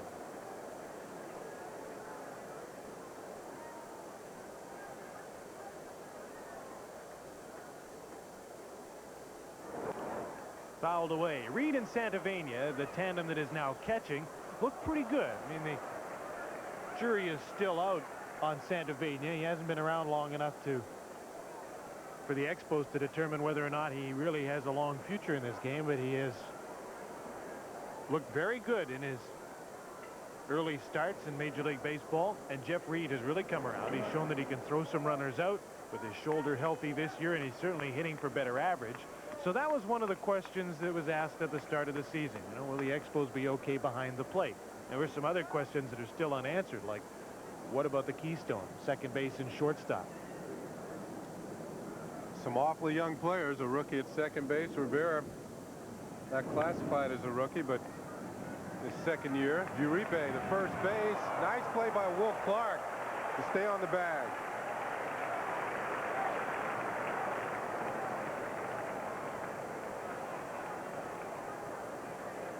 Uribe across the diamond now gets off a high throw. Now watch the footwork of Will Clark. Steps across the bag, avoids the runner, and makes an excellent play. First baseman have to have the quick feet. Not only on the bag, but getting out of the way. Could have long feet, too. Here's the second baseman, Johnny Paredes. He'll be followed by Luis Rivera, one out. The Expos figured that whether it be Paredes or Candel at second base at the start of the season. Candel won the job and then was sent to AAA ball, and now they've got the two youngsters playing at second and short with Tom Foley filling in. This is foul and out of play, so they really don't have many alternatives except to be patient. And as you mentioned, Buck Rogers really feels that Paredes will come around. They're unsure of whether Rivera is going to be able to hit, but even he lately has shown signs, as he did on Friday night, that he can hit. But they don't have many alternatives because the future is here now. There's nobody in AAA that they can call up. They suppose they could make a trade. Buck Rogers rules out the possibility of Hubie Brooks moving back from right field to shortstop. The question raised the other night on Extra Innings. Chicago has defeated Cincinnati 5-1. Greg Maddux 7-3, the winner. Tom Browning the loser, Frank DiPino with a save, and Mark Grace with another home run, his third. With Leon Durham moving on to Cincinnati, young Mark Grace gets a chance to play every single day at first base for the Cubs. We're getting down towards the bottom of the Expo lineup, and manager Buck Rogers might have a decision to make if some men get on base. Tight ball game at St. Louis. The Astros come up winners 2-1. Juan Augusto over Ken Daly. Larry Anderson with the save. Tony Pena with his 6th home run. Andy McGaffigan warmed up a number of times in the bullpen. Nice play by Uribe. Timed his dive perfectly and steals a base hit from Johnny Paredes. Excellent movement. Good play. Uribe ranging far to his left. Ball wasn't hit very hard off the end of the bat. Not really a great swing by Paredes. Jose Uribe. Defensive prowess at shortstop. 2 away then for Rivera, who pops up on the first pitch. Mitchell will leave it for Uribe, who contributes to all 3 outs in a 3-up, 3-down 5th inning for the Expos. Ground ball, line drive, and a pop-up. 3 for Uribe, and the Expos are gone. This is Labatt Expos baseball on TSN. Expos are down 4-0. I suppose their best story, the best news of the weekend for them, was Floyd Yeoman's 2-hit complete game shutout yesterday. He's the 5th starter, and before the game I went to Buck Rogers and asked him what plans he had next for Floyd. Well, Floyd's going to be in the rotation. He's number 5 guy right now, and we're going to go 1, 2, 3, 4, 5. We haven't got off days now as much, so that they'll put Floyd right into the rotation. And if something happens, we'll have to see how he pitches the next 2 or 3 games, and he can move up a notch or 2. Floyd Yeomans had a great outing yesterday, and there's speculation that one of 2 things could happen because of that. He stays in the rotation and really contributes, especially with Pascual Perez out, or he has such a good outing that he then becomes much more valuable in a trade. The Expos might be looking for middle infield help. And this time of year, a number of clubs are looking to pitch up pitching. Well, we're going to take a break. Kenny and I are going for a dog, so let's now turn you over to the Spanish announcers for the San Francisco Giants, Carlos Rivera and Tito Fuentes. Ya se prepara el pitcher. Su lanzamiento es strike en la esquinita de afuera. Queremos enviar un saludo cordial a nuestros amigos, a nuestros hermanos de sangre allá en la República del Canadá, a todos ellos que ven TSN, The Sports Network. El lanzamiento es bola alta la primera, cuenta pareja, una bola, un strike. Y no solo para nuestros hermanos de sangre, para aquellos que hablan español, sino también para los que hablan francés, para los que hablan inglés. El lanzamiento, strike en la esquina de afuera, 2-1. Y ya sabe cómo se dice, es bonsoir. Esa es la ventaja de tener un compañero trilingüe, inglés, francés y español. Tito Fuentes, nuestro comentarista. Saludos para Kenny Singleton. Bienvenido. Roletazo por tercera base. Tiene Tinwara. El riflazo a primera donde está Galarraga. 5-3 la ruta del primer out. Los Expos de Montreal, también con sistema de cambio. Muchísimas gracias. Dos cerveza, por favor. Tito Fuentes, of course, a former infielder for the San Francisco Giants for a number of years. Good fielding, good hitting second baseman. Back in the early 70s. Thanks, guys. Nice job. Well, they talk fast, don't they? They probably get paid by the word. You've already heard this, but it's, yeah, you've already heard this, but there's one out. High fly ball off the bat of Will Clark, and this one is gone. Home run for Will the Thrill.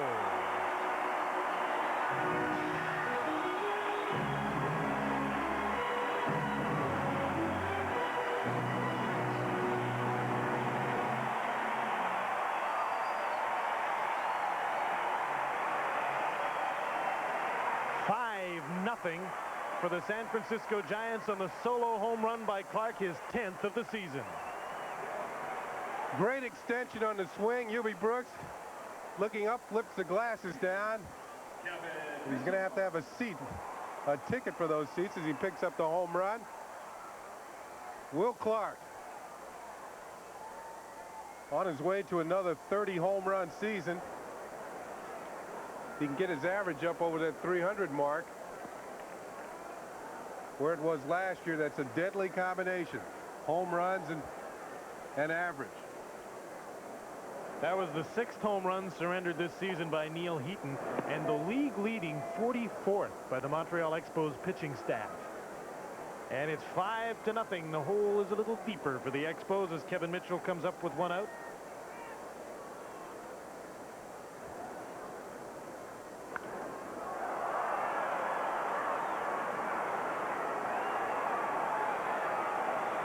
Webster puts Mitchell out, 2 away. And one reason for the Expos staff giving up so many home runs, they throw strikes. They get the ball over the plate. But evidently, they're not getting those strikes in good places. They're throwing it much too much towards the middle of the plate. Larry Bernard had his staff. The Expos last year led the league in the fewest base on balls allowed. And that's something good. But you got to get the balls over the plate, low and away, hit the corners, and not get it towards the middle. Something the Expos haven't been doing so far this season. He's not adverse to walking a few guys either. This one's hit hard and long off the bat of Jeffrey Leonard. Bounces to the wall. He had a triple in his last at-bat, has his 3rd hit of the day, and has now hit a single, a triple, and a double.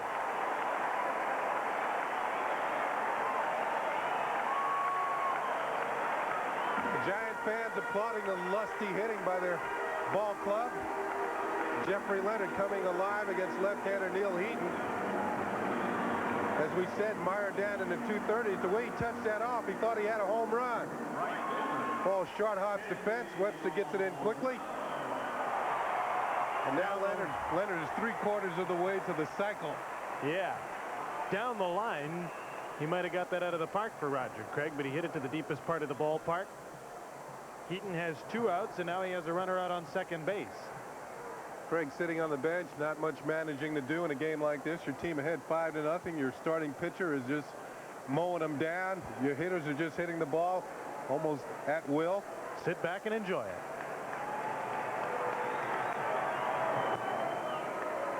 Here's Candy Maldonado saying about Larry Bernard not worrying about walks. He says the walk's not necessarily a bad thing if it means pitching around somebody to get to somebody else. He'd rather have a great hitter on occasion walked than have the pitch thrown down the middle and be hit out of the park.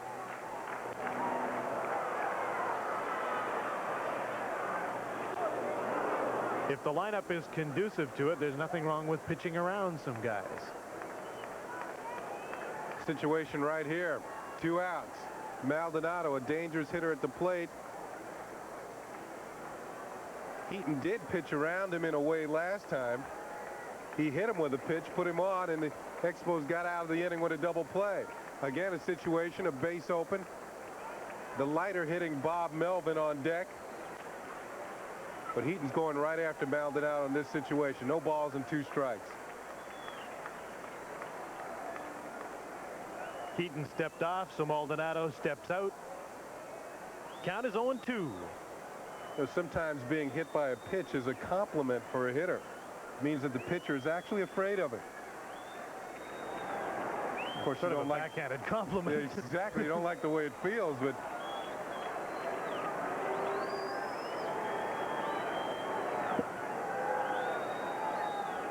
Andres Galarraga led the Expos in compliments last season with 10. Led the league in compliments.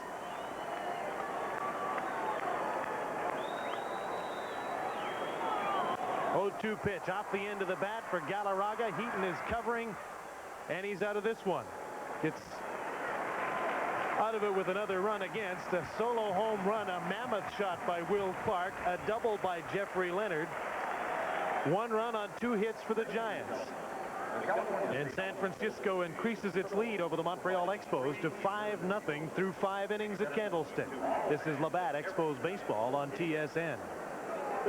Now let's go to TSN Control for another sports update. Neal Heaton is finished for the day. Heading down to the Expos clubhouse, having pitched 5 innings, given up 6 hits, 5 runs, 2 strikeouts, 3 base on balls, and he'll be pinch hit for as Heaton's spot is up in the top of the 6th inning. Herm Winningham will face Kelly Downs.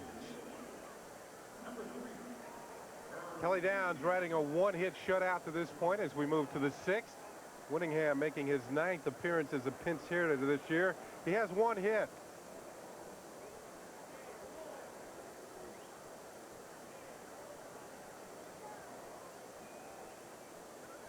Herman at 280 overall. Takes a first pitch strike from Kelly Downs.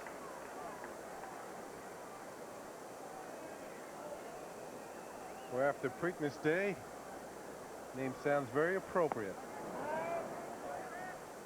Herman? Kelly Downs. Oh. 1-1 pitch. Strike 2, 1-2.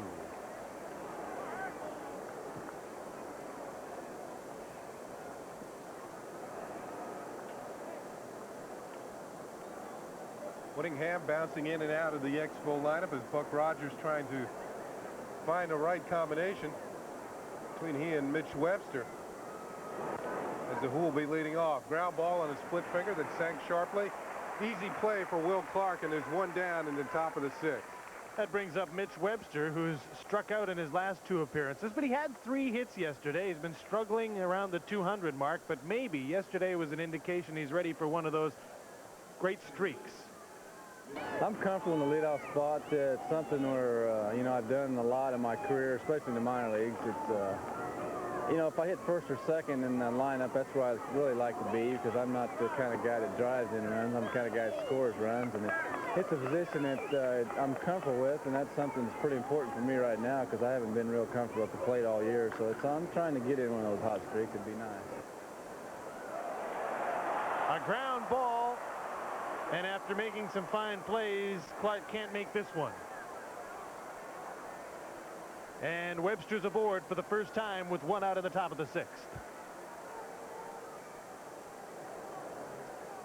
Here's a ground ball to second base. Clark ranging far to his right, but right here the ball pops out of his glove. Oops. And with the speed of Webster, you're not going to get a second chance. Error charged against Will Clark. That would have been a tough play anyway. He had to spin around 360 and throw back to first base. And I believe if there were no hits on the board, that certainly would have been an error. And this is still a tough error to take. Although he made the toughest part of the play.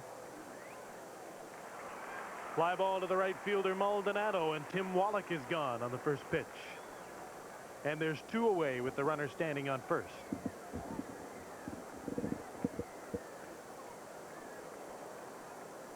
Kelly Downs now through 5 2/3 has given up just 1 hit, only 3 base runners, with Hubie Brooks on a single, Tim Raines on a walk, and Mitch Webster on an error. Raines up for the 3rd time, 0 for 1 with a walk. Raines, one of the few Expos that hit the ball hard, lined it hard up towards Candy Maldonado and right, almost hit him directly to him. He was standing in his tracks when he made the play. It was a frozen rope. See, that's that pitch the Expos have to lay off. Before the game, before the game, should realize and tell all the hitters that this guy has a great split finger. If the ball starts out low, let it go. If it's high, let it fly. Up and in, 2-0.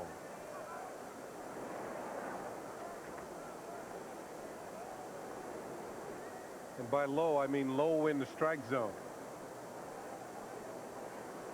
Batting coach Ron Hansen seeing his club just 1 hit so far. Good pitching. But you really have to be selective with a pitcher like this on the mound. You have to really make him work.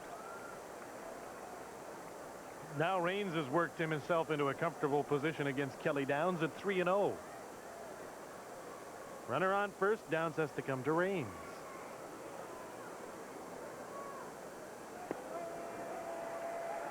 Raines takes strike 1. Now let's see how much Downs gives in on a 3-1 pitch. Is he going to throw it right down the middle with a 5-run lead?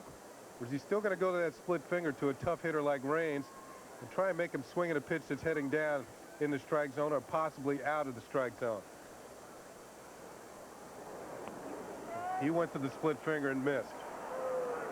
Second walk issued by Kelly Downs, both of them to the very patient Tim Raines. And the Expos have runners at first and second with 2 away, and Hubie Brooks coming up. Hubie has the only hit for the Expos this afternoon. There's Webster out at second and Raines standing on first. The Expos aren't a big home run hitting team, but scratching away when you're down 5-0 getting to the late innings is tough. This is where the 3-run homer would be a beaut and really help out.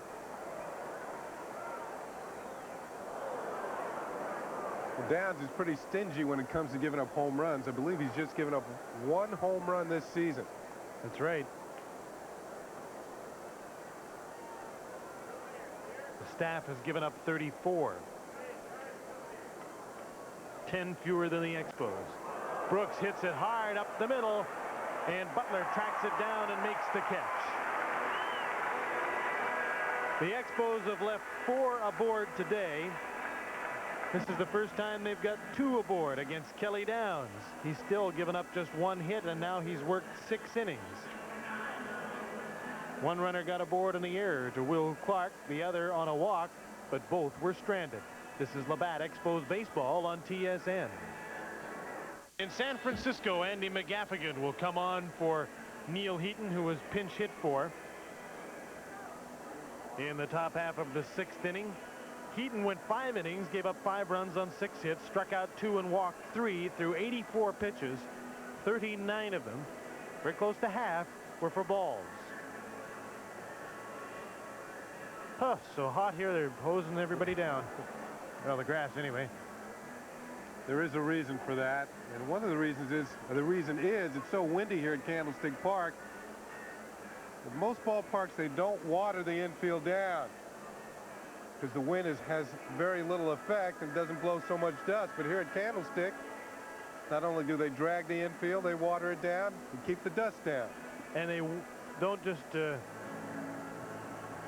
keep the lines down here, they paint them on. They don't just lay down the white chalk. They actually paint the lines on so they can't be blown away. Andy McGaffigan is on for Neal Heaton. This pitching change is brought to you by Remington. The new Remington Microscreen Ultimate. Andy McGaffigan comes to the mound, following in the footsteps of Neal Heaton. McGaffigan 1-0 on the season. An ERA uncharacteristically high at 4.66. And 1 save out of that middle inning relief role. He had 4 straight subpar performances. Last Thursday night in Los Angeles, though, he was probably very happy with what happened. He got through 2 innings, just 1 hit, struck out 1 batter, didn't give up a run, and had his best outing in quite some time, at least in the last 5. Comes on to face Bob Melvin with Neal Heaton gone for the day.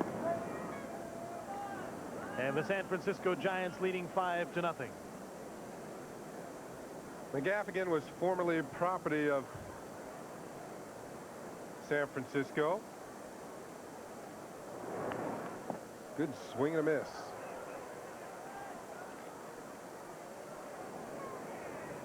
'82 he pitched here. He did in '83 as well. Was 3-9 as a starter and reliever. Worked out of the bullpen as well as started. In fact, last year, you know, was the first year in Andy's career that he didn't get a start at the pro level or the major league level. Melvin hits it in the air to center field. Mitch Webster, shade to right center, makes the catch. The Labatt player of the game for the Giants today will receive a weed eater. String trimmers that edge and blowers that beat raking. Garden and yard care the convenient way from Weed Eater.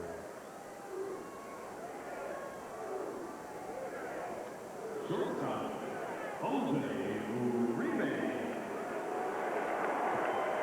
Here's Jose Uribe. Ooh, we both know who this is. Uribe. Jose on his weak side. 204 as a left-handed hitter.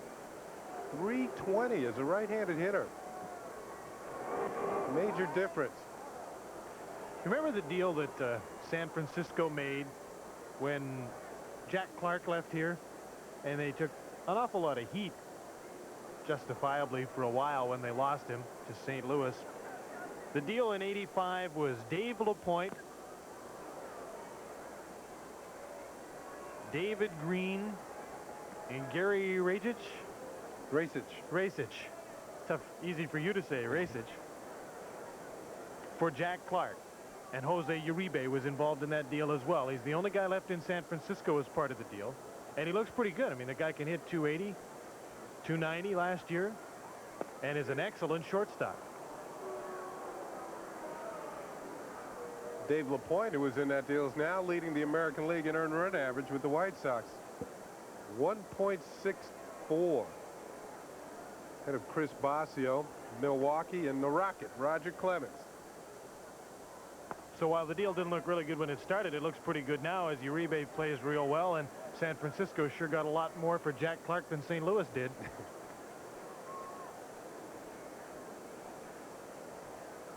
2-2 to Uribe from McGaffigan.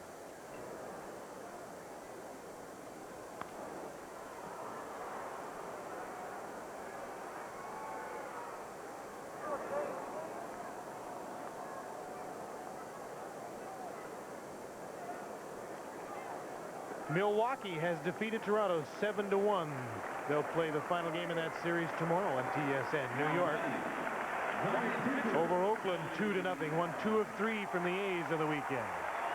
Cleveland and Kansas City tied in the 9th. Detroit a 3-1 final over Chicago.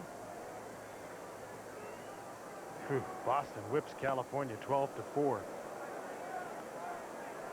Cookie Rojas not having a great time as manager of the Angels right now.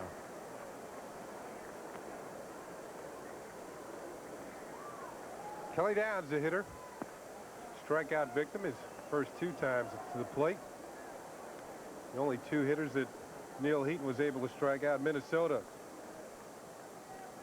Bat day for them, too, in Texas. And Baltimore defeats Seattle 7-2. Larry Sheets with a home run in that ball game. Cal Ripken Jr. We were talking about Jack Clark. He had a home run today. His 8th for the Yankees in the win over Oakland.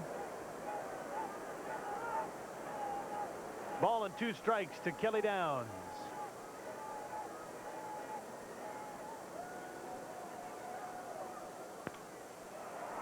Made contact. Might be the first time today. Downs is staring at the hat trick.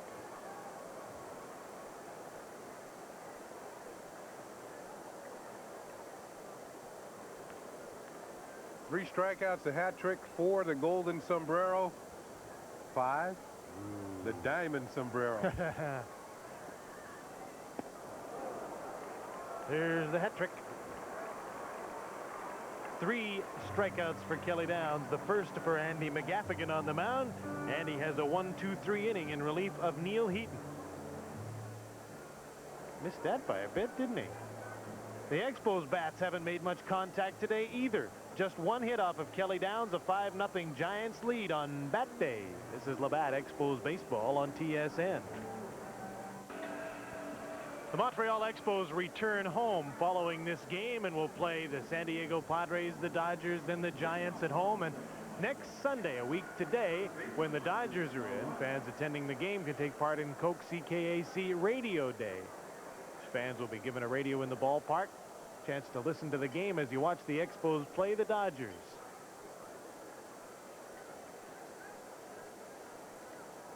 Five to nothing is the score for the Giants as Andres Galarraga comes up to face Kelly Downs for the 3rd time. He's struck out and grounded into a fielder's choice.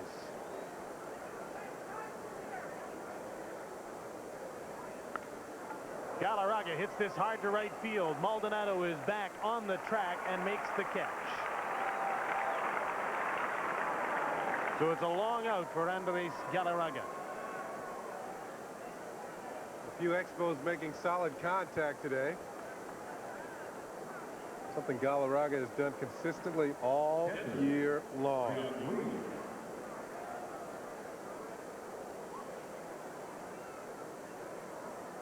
Dennis Martinez with the shades on because it's such a sunny and warm day that shades are required.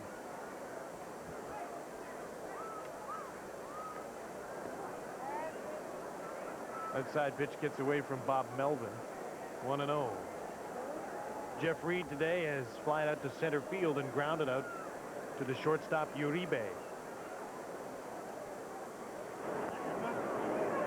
2-0 from Kelly Downs. Reed showing some patience at the plate. Not making his move too soon. The San Francisco defense that's on the field as the count goes to 3-0 is great. I mean, they lead the league in turning double plays. They led the league last year, but surprisingly, they've committed an awful lot of errors this year. 39 over the course of a season projects to 155, and that would be very close to a league lead. Last year, they committed 129 and were 6th in league defense.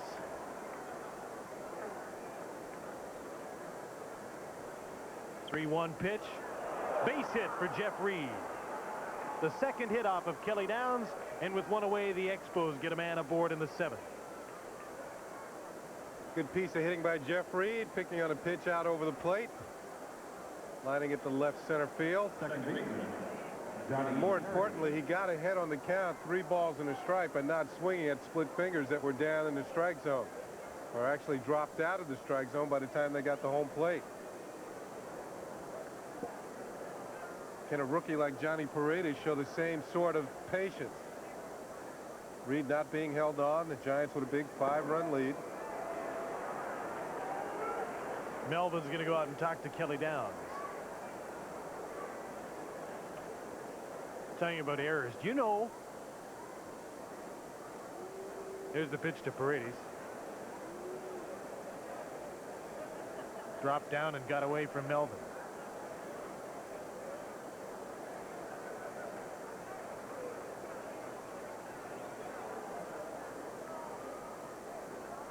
Terry Mulholland is the left-hander working in the Giants bullpen just in case. Swing and a miss by Paredes, 0-2.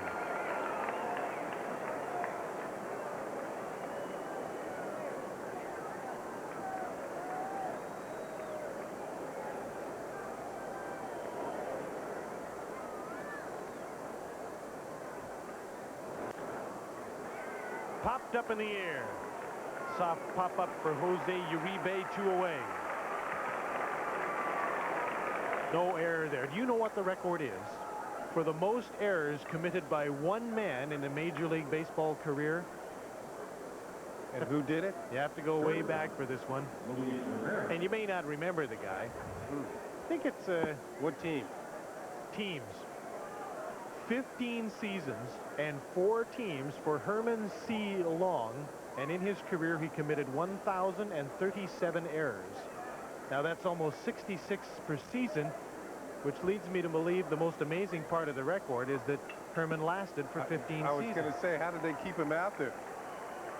He was the first prime candidate to be a designated hitter. I can see that. So I think that the year after he retired, after being hit in the face and losing his teeth, they invented the baseball glove. Herman C. Long. Short on range and short on hands. Nice play by the ball boy down the line. Joe Hesketh, the left-hander, warming up in the Expo bullpen. Ball boy does his job well, protecting the Expo players warming up in the bullpen.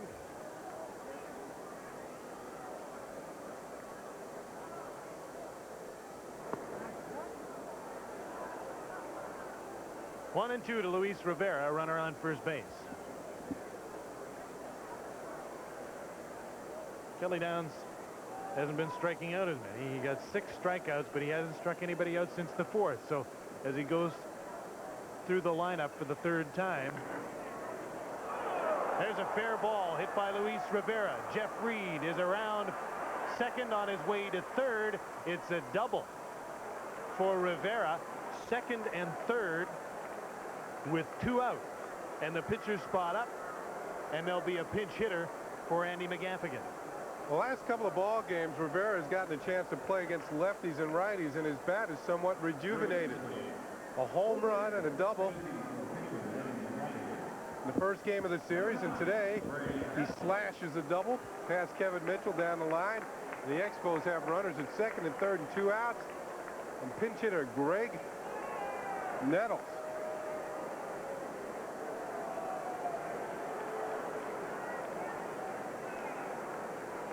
Nettles as a pinch hitter this year is 3 for 12. Has a home run and 3 RBIs as a pinch hitter. In fact, his first pinch hit was a home run against Philadelphia. 2 aboard, and the Expos trying to cut into this lead, although there's 2 out. Kelly Downs to Nettles for the first time, 1-0.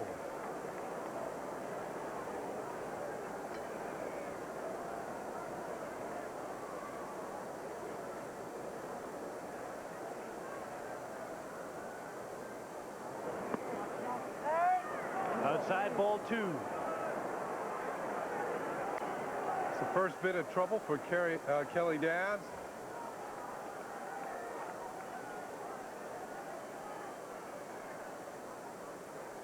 Roger Craig has had action in the bullpen. Mulholland has sat down. He goes to the slider, takes something off, and drops it in for a strike. 2 balls and a strike from Kelly Downs to Greg Nettles. Top of the 7th inning, 5-0 Giants. Misses again, 3-1.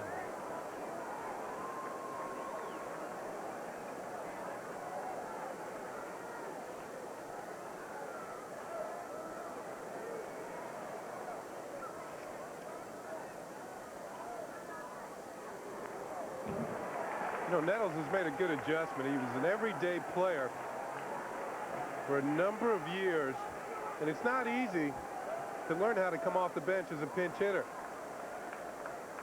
Something that everyday players are not used to doing, and he's made the adjustment well. He's been able to hang around, play a couple more years, add him on to his career by adjusting and becoming one of the better pinch hitters in baseball. Melvin wants to talk about this. Mitch Webster's on deck if Downs loses Nettles.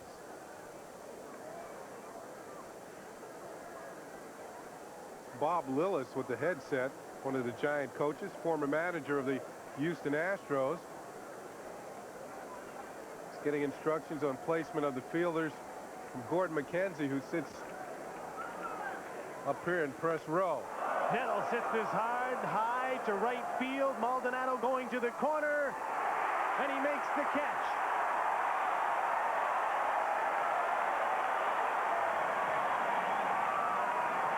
Oh, so close to a 3-run home run or a foul ball that would have kept Nettles alive, but Maldonado makes the catch in the corner. It was on a similar play last year that Maldonado broke a finger, and he juggles in. All right.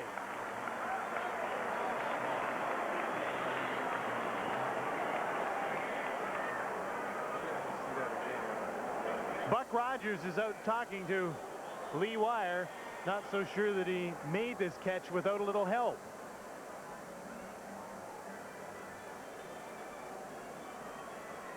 He's got it. He juggles it, and watch him pin it up against the wall right here. Ah, yes, indeed. It is not a clean catch.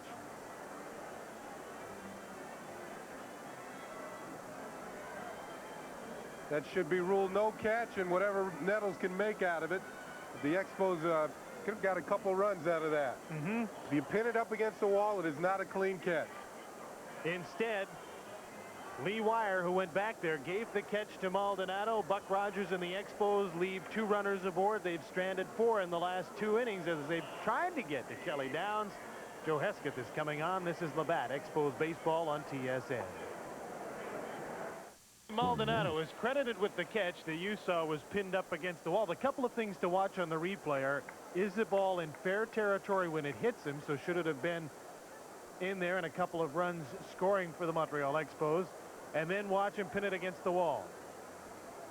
First, as he approaches the line, appears to be a fair ball. And does he pin it against the wall?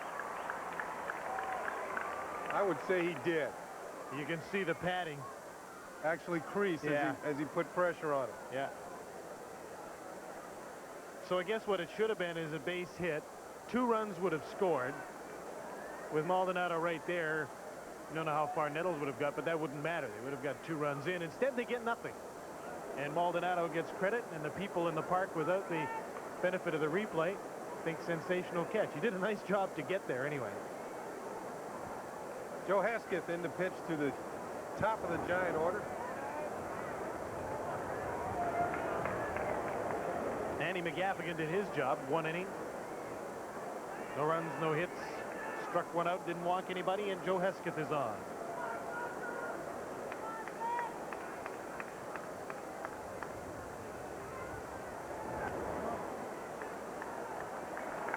Balls behind Butler. 3 balls and no strikes. Now, the only way that could have been ruled a catch is if his hand was up against the padding itself instead of the ball. Between the wall and the ball. Exactly, but it didn't appear to be that way. No, it was the other way around.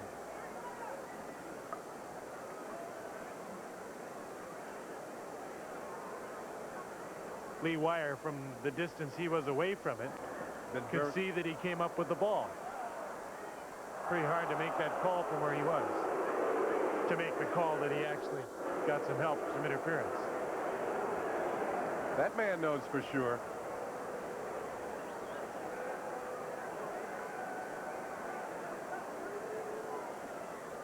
Lee Wire, does he know? He will. Well, the count is now full. Joe Hesketh has worked his way back.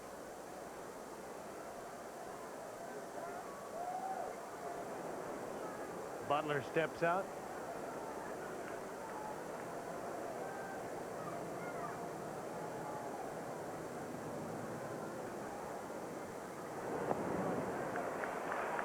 And Butler's aboard. A leadoff walk in the bottom of the 7th.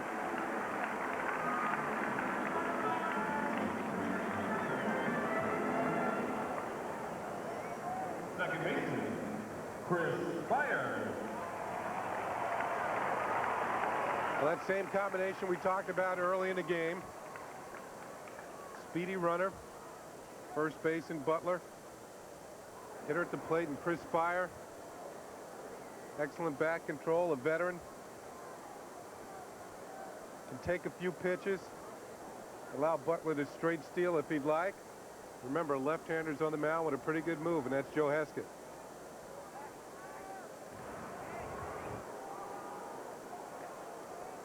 He drops a calling card on Butler right from the start.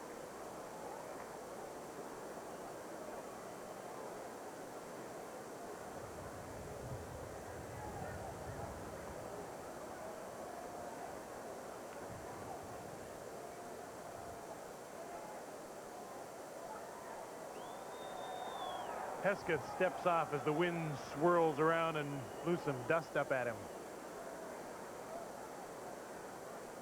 It's getting a bit blustery here at Candlestick Park. I think it's still quite warm. Another throw over. Had a long talk with former Expo Ron Fairley before the game, and he said, we were talking about Bob Gibson and how tough and how mean he was on the mound, and he said that Gibson late in ball games would never throw to bases to pick runners off. Pitch just misses the Spire. How come? Well, first of all, he felt there was a chance that he might throw the ball away and the runners in a tight ball game could advance. But what he would do instead, he'd step off, look at the runner and say, you're getting a pretty good lead, aren't you? You better get back. And he'd never throw over. And certainly enough, the runners would shorten up. It was almost, he was so intimidating. It was like he was saying, I'm going to see you again in another game. And he had a reputation for coming close to hitters. And with that 90-mile-an-hour fastball, nobody wanted to get on his bad side.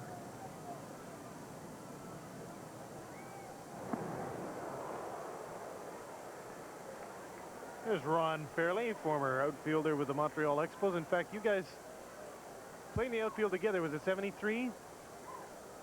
My years up with the Expos, 72, 3 and 4. Ronnie, of course, was a excellent fielding first baseman, played some outfield. But what he was is a real good fastball hitter. Every time he pulled the ball foul off Gibson, the next one was up and in around the chin. A pitch out from Hesketh to Reed. Butler wasn't going. 2-1 is the count.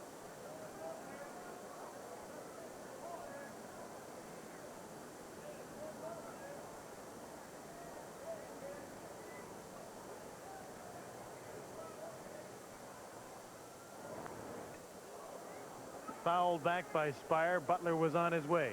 The hit and run was on, but Butler got such a late jump. Actually, after Hesketh delivered to the plate, Butler was moving towards first. Then he took off, completely relying on Chris Spire to make contact on that pitch. Spire fouled it off. It's almost a delayed hit and run. 2-2 then, the count on Chris Spire.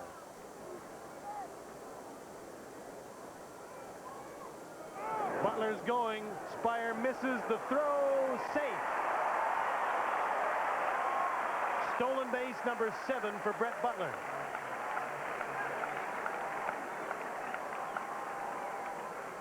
Butler had a pretty good jump. Now watch the throw. The other night he was able to get that left foot in there, and he does it again. That's real close. Very close on the play. Good throw by Jeff Reed. Watch that left foot sneak in there. And you're right, Jim. It was very close. 28 stolen bases for the Giants. They've caught 25, or been caught 25 times. Butler evens up his record now. He's stolen 7 and been caught 7 times. One of those 50-50 stealers thus far in the season. Maybe I'll make it, maybe I won't. Spire has struck out the first victim for Joe Hesketh. One away then with a runner on second base, and Will Clark, who homered in his last at-bat, coming up. Hard slider breaking over the outer half of the plate. Spire unable to pull the trigger. Big hand for Will Clark. Hit a solo homer off of Neal Heaton in the 5th, and is back up in the 7th to face Joe Hesketh for the first time. The Giant organization produced some great hitters over the years. Clubs in the early 60s. Big hitting ball clubs. Willie Mays, Cepeda, Orlando Cepeda, Willie McCovey.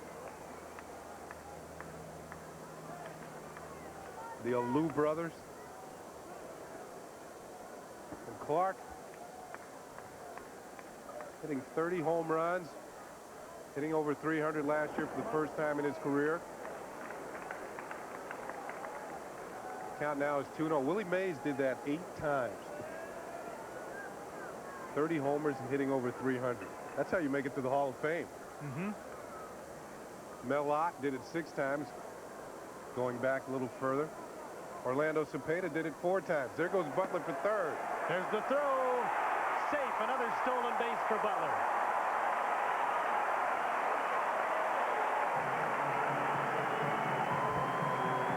Stolen base number 8. Not much of a chance for Jeff Reed. Butler had a great running start at second base. And even though the throw is right on the bag, he's in there safely.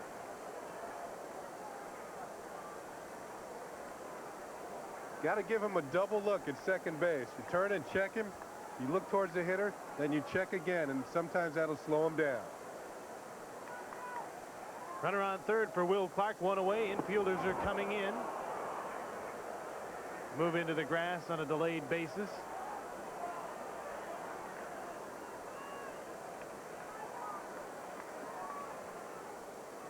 Trying to cut off the potential run that's standing out at 3rd in the person of Brett Butler.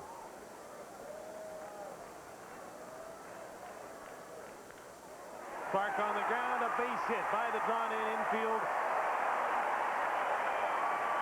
In to score is Butler, and it's 6-0 Giants.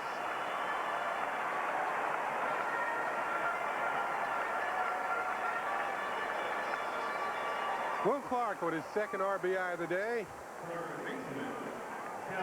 Infield drawn in, cuts down the range of the infielders right by Paredes into right field, and the Giants now lead it 6-0. So the walk to Brett Butler comes back to haunt the Expos. 2 stolen bases, and then he scored on Will Clark's single to right. Now here's Kevin Mitchell. The cleanup man hasn't hit today. Runners on the way. Rivera goes to first base and gets Mitchell. No chance to get Clark, who is on the move. So even with a 6-run lead, the Giants are still running. Nice play by Rivera. Good concentration as Paredes passed in front of him. They retire Kevin Mitchell. 2 away. You're right, that was a good play. That could easily have got by both of them after Paredes tried to pick it up.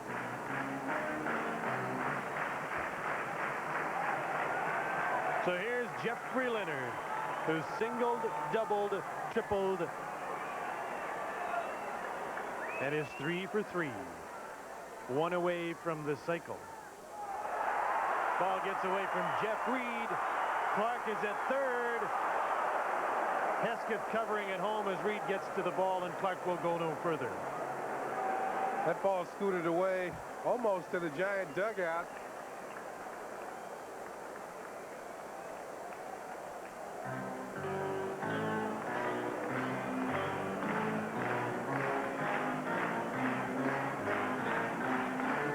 Reed has trouble getting on track.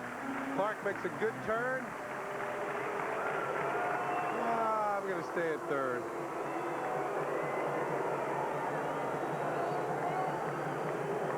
Buck Rogers is coming out. And I think he's going to make a change. Jeff Parrott warming in the bullpen. Hesketh standing on the mound.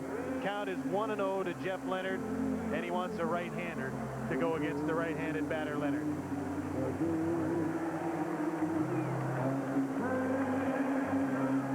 Parrott is coming in as they play Happy Trails on the public address system here. Say so long to Joe Hesketh. Jeff Parrott will become the fourth Expo pitcher of the day. Heaton, McGaffigan, and Hesketh preceded him. This pitching change is brought to you by Skill. Buck Rogers quickly got Parrott into the ball game. Hesketh was in there to face Butler and Clark. Now we have some right-handed hitters coming up. Leonard, Maldonado, Melvin, of course, the switch hitting Uribe. So Parrott, after not much time in the bullpen warming up, is in the ball game. Why do you think he would wait until Hesketh had made a pitch before he makes the change and goes to Parrott? Well, he saw that first pitch down in the dirt. Now he's falling behind. He might come in with something that Leonard could really handle. Brings in Parrott, going to the right-hander. Maybe throw tougher pitches to the right-handed hitter. And with some right-handed hitters coming up, doesn't want to get the Expos in a situation where they're further behind in this ball game. The rest of the Giants' order is right-handed. Uribe, of course, is a switch hitter, but go bat right-handed against the lefty. What a day for a ball game. 28,831. I thought there may be about 40 here today, but I guess they've all gone out to the beaches because it is such a hot, comfortable day. Actually, it hasn't quite cleared off. In fact, don't know if that fog is going to go away entirely today. So Leonard's back in there. Parrott has taken his warm-ups. Up and in, ball two. Parrott comes on with the count 1-0, and it's now 2-0. Runner at third base is Will Clark. 6-0 Giants. Ground ball charged by Rivera. Picks it up and throws out the hack man, and Parrott gets his job done. He gets the toughest man in the order today. Leonard had gone 3 for 3. Might not get another chance to go for the cycle today.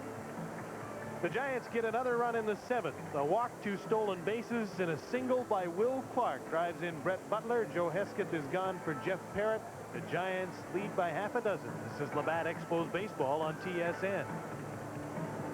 Early today, Neal Heaton got the first 2 outs in the first inning, but Jeffrey Leonard singled. Then Candy Maldonado came up, hit a single that drove in a run after 2 walks and an error before the Giants had started hitting. Kevin Mitchell comes in to score. And it was 2-0. Bob Melvin followed Candy Maldonado. This is still in the first, and still with 2 out.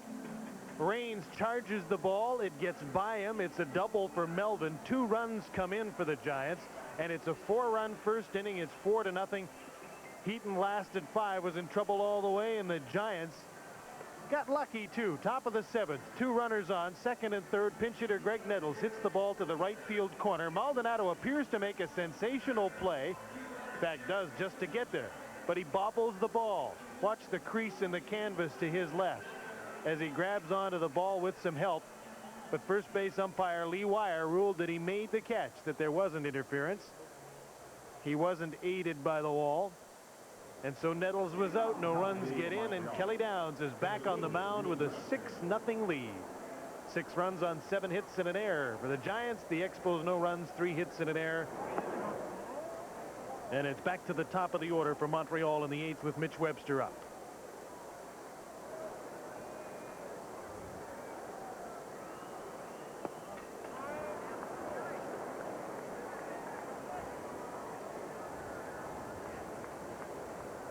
Two strikeouts and a board on an error from Mitch, who will be along following the game on extra innings to take your calls.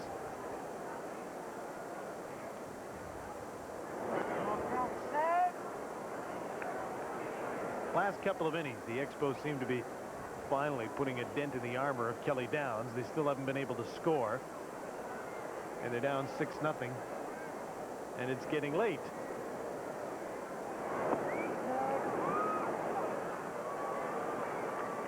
But they get the leadoff man aboard. Walk number 3 surrendered by Kelly Downs.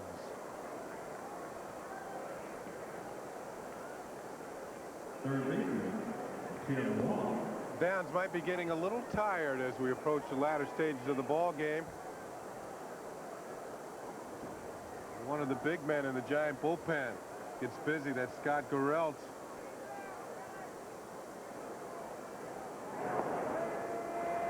Downs comes back with a strike to Wallach. There's the right-hander. Throws the split finger like everybody else. Throws it very well. Like well into the 90s.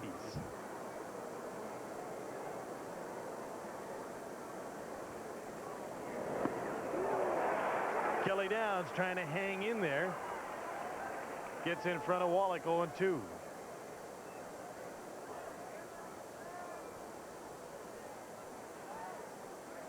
Wallach has flied to right field after striking out his first 2 times to the plate.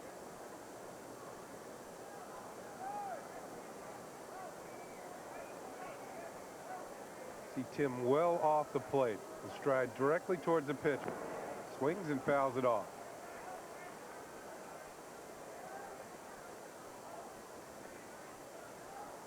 Downs has thrown 115 pitches, so he's getting up there and may not be able to finish this game off. In fact, it's highly unlikely, I would think now, unless he gets some first pitch swinging and gets some quick outs.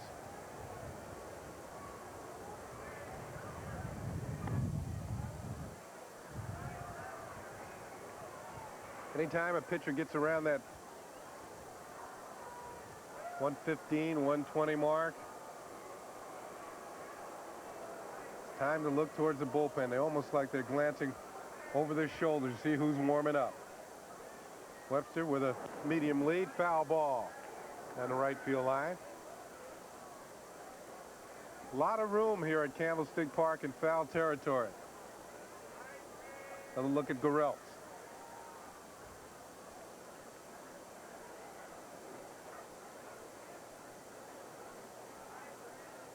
Tough for a hitter to lead the league in hitting while playing for the Giants. Number of foul balls that are hit go into foul territory in other parks will be caught here at Candlestick.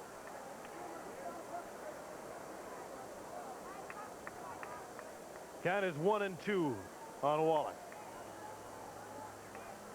Minnesota 15-5 over the Texas Rangers.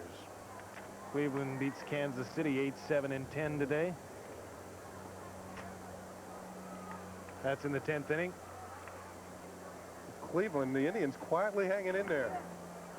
Pitch is popped up to the infield. Veteran Spire makes the play. The first out of the 8th inning is recorded.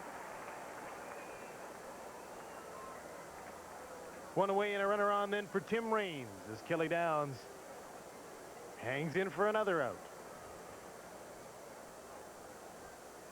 His manager Roger Craig's giving him every opportunity to stay out there. If he can get through the Expos quickly, he can stay. 6-0 lead makes it a little easier for the manager to leave him out there. Well, one thing a manager has to think of, not only this start, this game right now is pretty much in control for the Giants. He has to think of Downs' next start. How much is he going to take out of him in this particular outing? There's a pitch just on the corner for a strike. You know that Roger Craig thinks about that. Handles his pitchers extremely well. Handled them to the ERA title in the National League last season. And doesn't hesitate to go to his bullpen because he really doesn't have a main man out there. He uses a committee like Buck Rogers.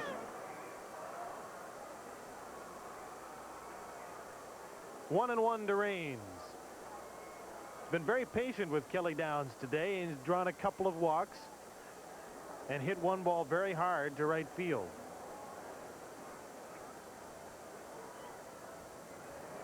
One and one pitch.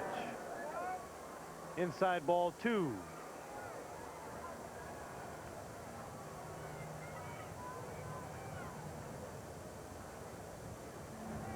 New York trying to sweep in LA. 7th inning up by 3.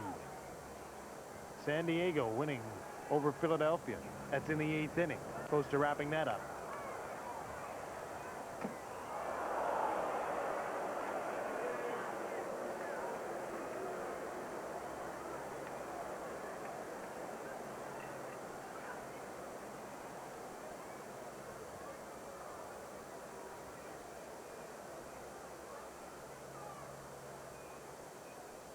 The Mets are closing in on their 7th straight victory. Coming out to the West Coast and doing a dance. Tim Raines fouls this one off. Count is 2-2. Then they'll go home to face the San Francisco Giants.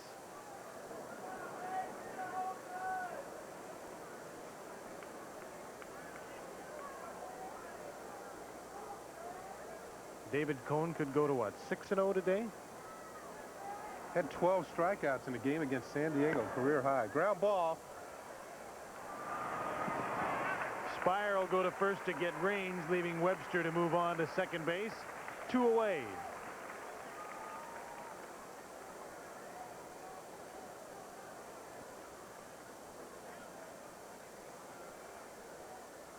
Hubie Brooks comes to the plate. Downs has now thrown 125 pitches.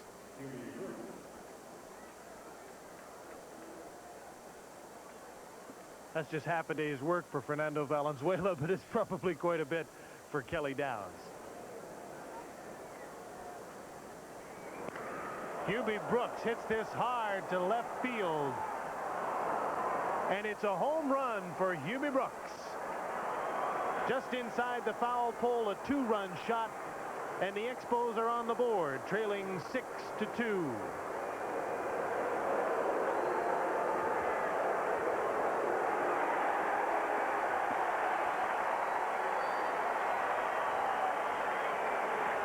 And they've thrown the ball back. Home run number 5 for Brooks.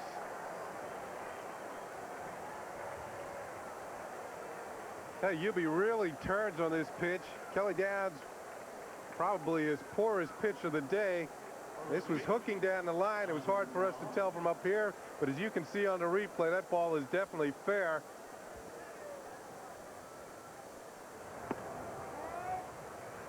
And Roger Craig, with 2 out and a 6-2 lead, stays with Kelly Downs. There's Brooks with the 2-run homer. 5th homer of the season. 27th and 28th runs batted in for Hubie. Club leading.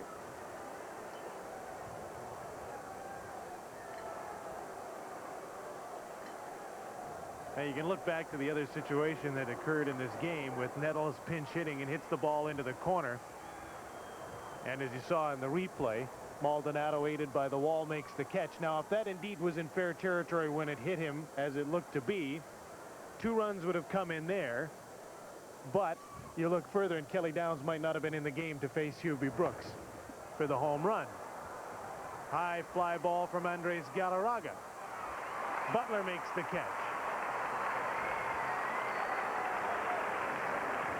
And the side is retired. So Buck Rogers and the Expos get a pair on the 2-run home run off of Kelly Downs by Hubie Brooks. The Expos are on the board, but in the bottom of the 8th, they still trail by 4. This is Labatt Expos baseball on TSN. Montreal Expos as they trail 6-2 in this final game of the 3-game series in San Francisco. We're in the bottom of the 8th inning. And Tim Burke will come on for Jeff Parrott, and there'll be a double switch made. Wallace Johnson comes in for Andres Galarraga. Galarraga, who just flied out.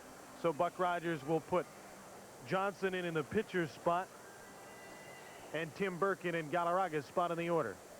The ninth man due up.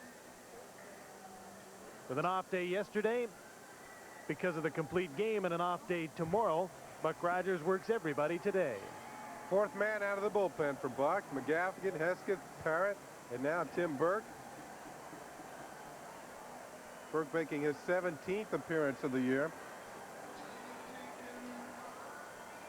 Had a pair of saves in the series in Los Angeles. They weren't the prettiest. He seemed to get himself in a little trouble in both of them, but he nailed them down just the same.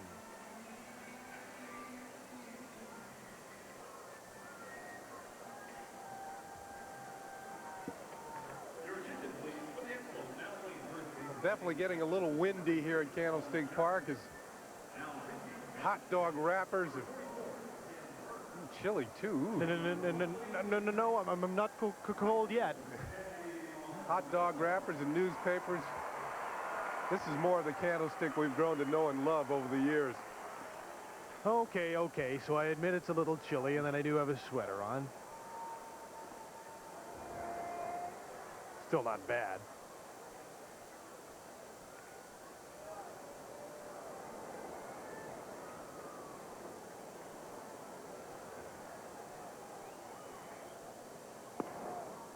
Candy has singled, scored a run, driven in a run, and made a controversial catch.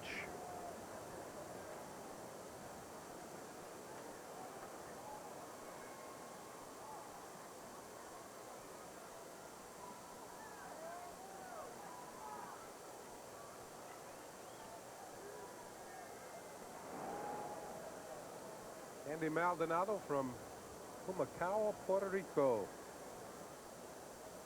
Started out with the Dodgers. Wasn't happy with his lack of playing time. Got his wish and was traded.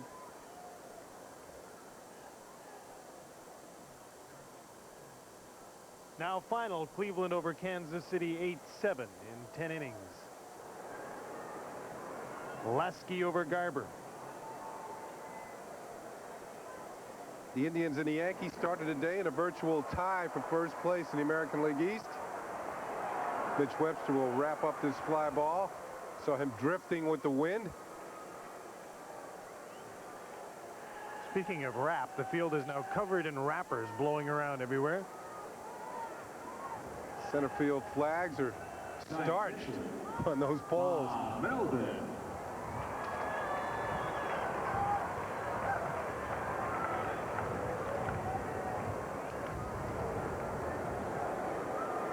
One away for Tim Burke as he goes to work on Bob Melvin.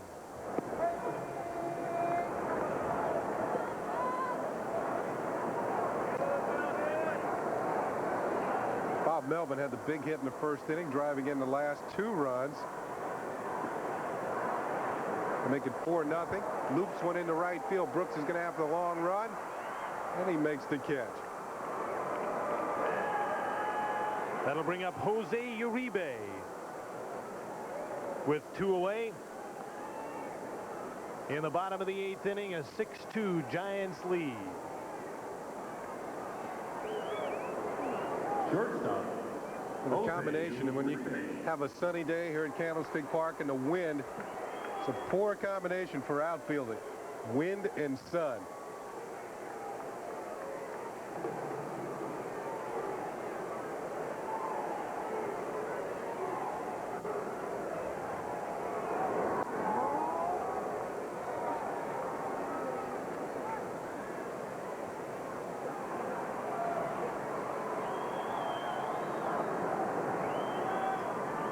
All those papers flying around.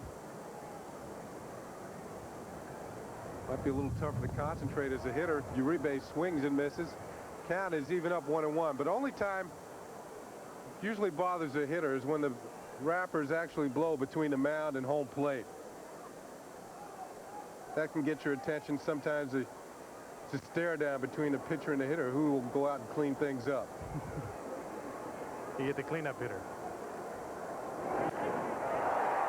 Didn't seem to distract Jose Uribe. Hits this one hard, and it's a home run. Off the foul pole, a homer for Uribe off of Tim Burton.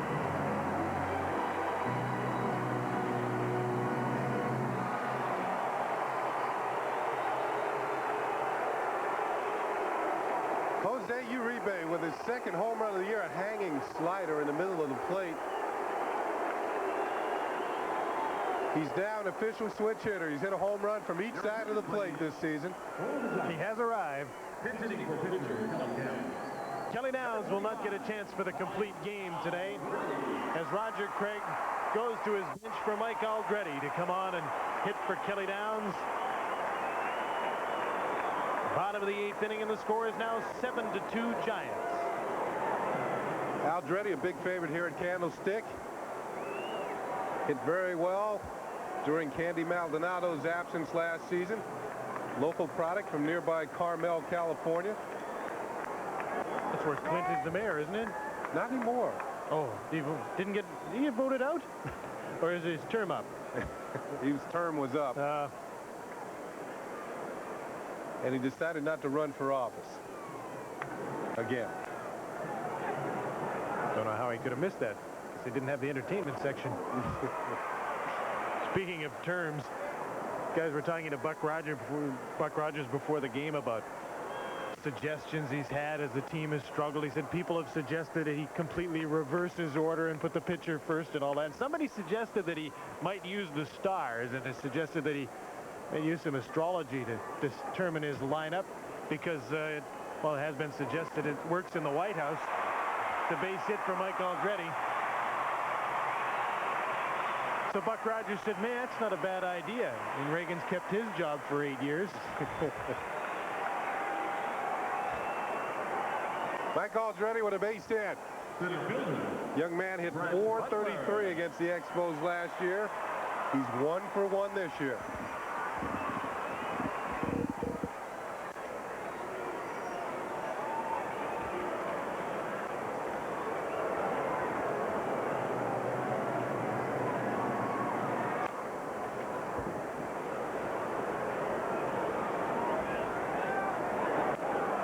Aldretti's on his way to second base. The throw is in time. Jeff Reed throws out Mike Aldretti. The Giants get greedy with a 5-run lead, and Aldretti is caught stealing. So the Expos will come to bat. You have a look at the throw. Rivera got it. Expos come to bat, top of the 9th. Last chance against the San Francisco Giants, and they need 5 at least. This is Labatt Expos baseball on TSN. Now let's go to TSN Control for another sports update. Here on Friday night, 7:30 Eastern. Dodgers and the Expos from the Big O as Montreal goes home to play 15 of its next 18 games at home after a road trip that hasn't been a good one.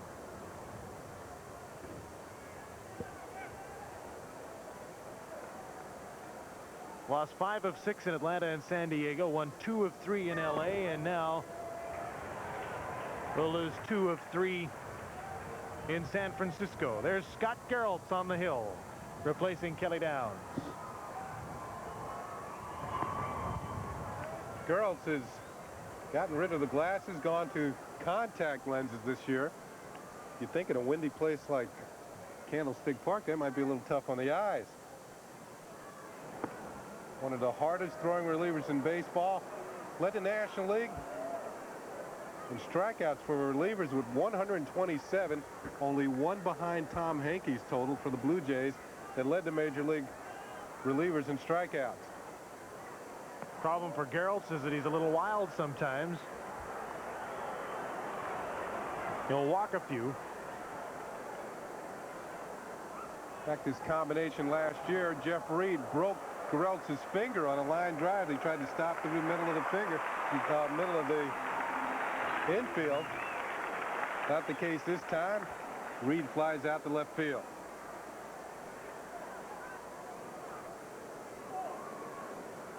He's given up 19 walks this season as he gets one out in the 9th here. That's as many as he struck out. And while the fastball and the split finger and the great heat that he throws is all very good for a reliever, walks are not. Tom Foley comes into the game as a pinch hitter for Johnny Paredes.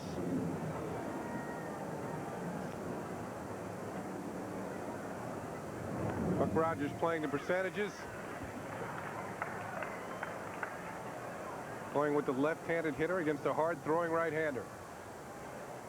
Line on Kelly Downs, a good one. He pitched 8 innings, gave up just 2 runs on 4 hits as Foley fouls one off. Struck out 6 and walked 3. Downs threw 130 pitches. Had he not thrown that many, he would have had a chance to come out in the 9th and try for the complete game. But Roger Craig had seen enough. 0-2 to Foley. Geralt struck him out. His 20th strikeout of the season, the first of this day. 2 away. Nothing fancy here. Fastball up and riding away from Tom Foley. Luis Rivera.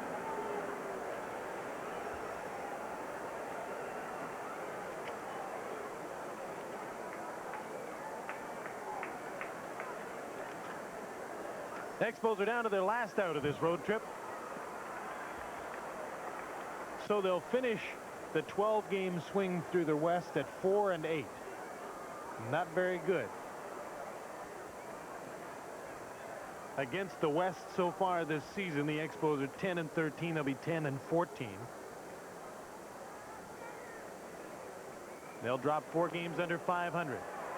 This should be it. Geralt's the first for the out. The Giants win the series, winning today 7-2.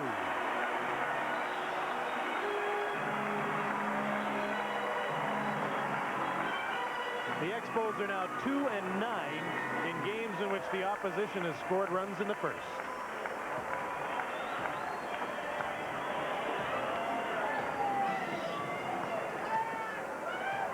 A 4-run first inning, and the Expos didn't even get close after that. Really spelled doom for the Expos and Neal Heaton this afternoon. Unlike Neal's last start, the Expos couldn't recover from his woes early in the ball game. The Giants bouncing back after Floyd Yeomans threw a 2-hit shutout at him yesterday, and they put 7 runs and 9 hits on the board, and that was more than enough to hand the Expos their 8th loss on this trip. Final score 7-2. The last pitch of the game. Geralt does all the work on this one, makes the pitch, and throws out Rivera. So the Expos lose 2 of 3 in San Francisco. After winning 2 of 3 in Dodger Stadium, losing 3 in San Diego and 2 of 3 in Atlanta. It's been a tough road trip. They lose by 5 today. This is Labatt Expos Baseball on TSN. TSN Expos Baseball has been brought to you by Petro-Canada, dealers and agents. Our energy is Canada. Expos Baseball is a presentation of the Sports Network. It's protected by copyright. Any use of this broadcast without permission is prohibited. The final score in San Francisco this afternoon, the Giants defeated the Montreal Expos 7-2. The winning pitcher was Kelly Downs. The loser, Neal Heaton. The Labatt player of the game for the Montreal Expos is Hubie Brooks, who had a pair of hits, including a 2-run homer. He'll receive an Inuit carving from the makers of walkabouts. And for the San Francisco Giants, Jeffrey Leonard had a single, a double, and a triple and drove in a run. He'll receive a weed eater from Poland. The Expos relief pitchers will receive new Remington Micro Screen Ultimates. Shaves as close as your blade or your money back. And the Skill Super Twist cordless power screwdriver. When the pressure's on, count on skill. Our next Expos telecast on TSN will be Friday, May 27th at 7:30 Eastern, and Montreal will play host to the Los Angeles Dodgers. The next Blue Jay telecast will be Monday, May 23rd at 8:30 Eastern Time, when the Milwaukee Brewers will play host to the Toronto Blue Jays. Stay tuned now for Extra Innings, our phone-in show with Expos center fielder Mitch Webster. You can call Mitch Collect at 416-445-1811. We'll be back in a few moments with Extra Innings.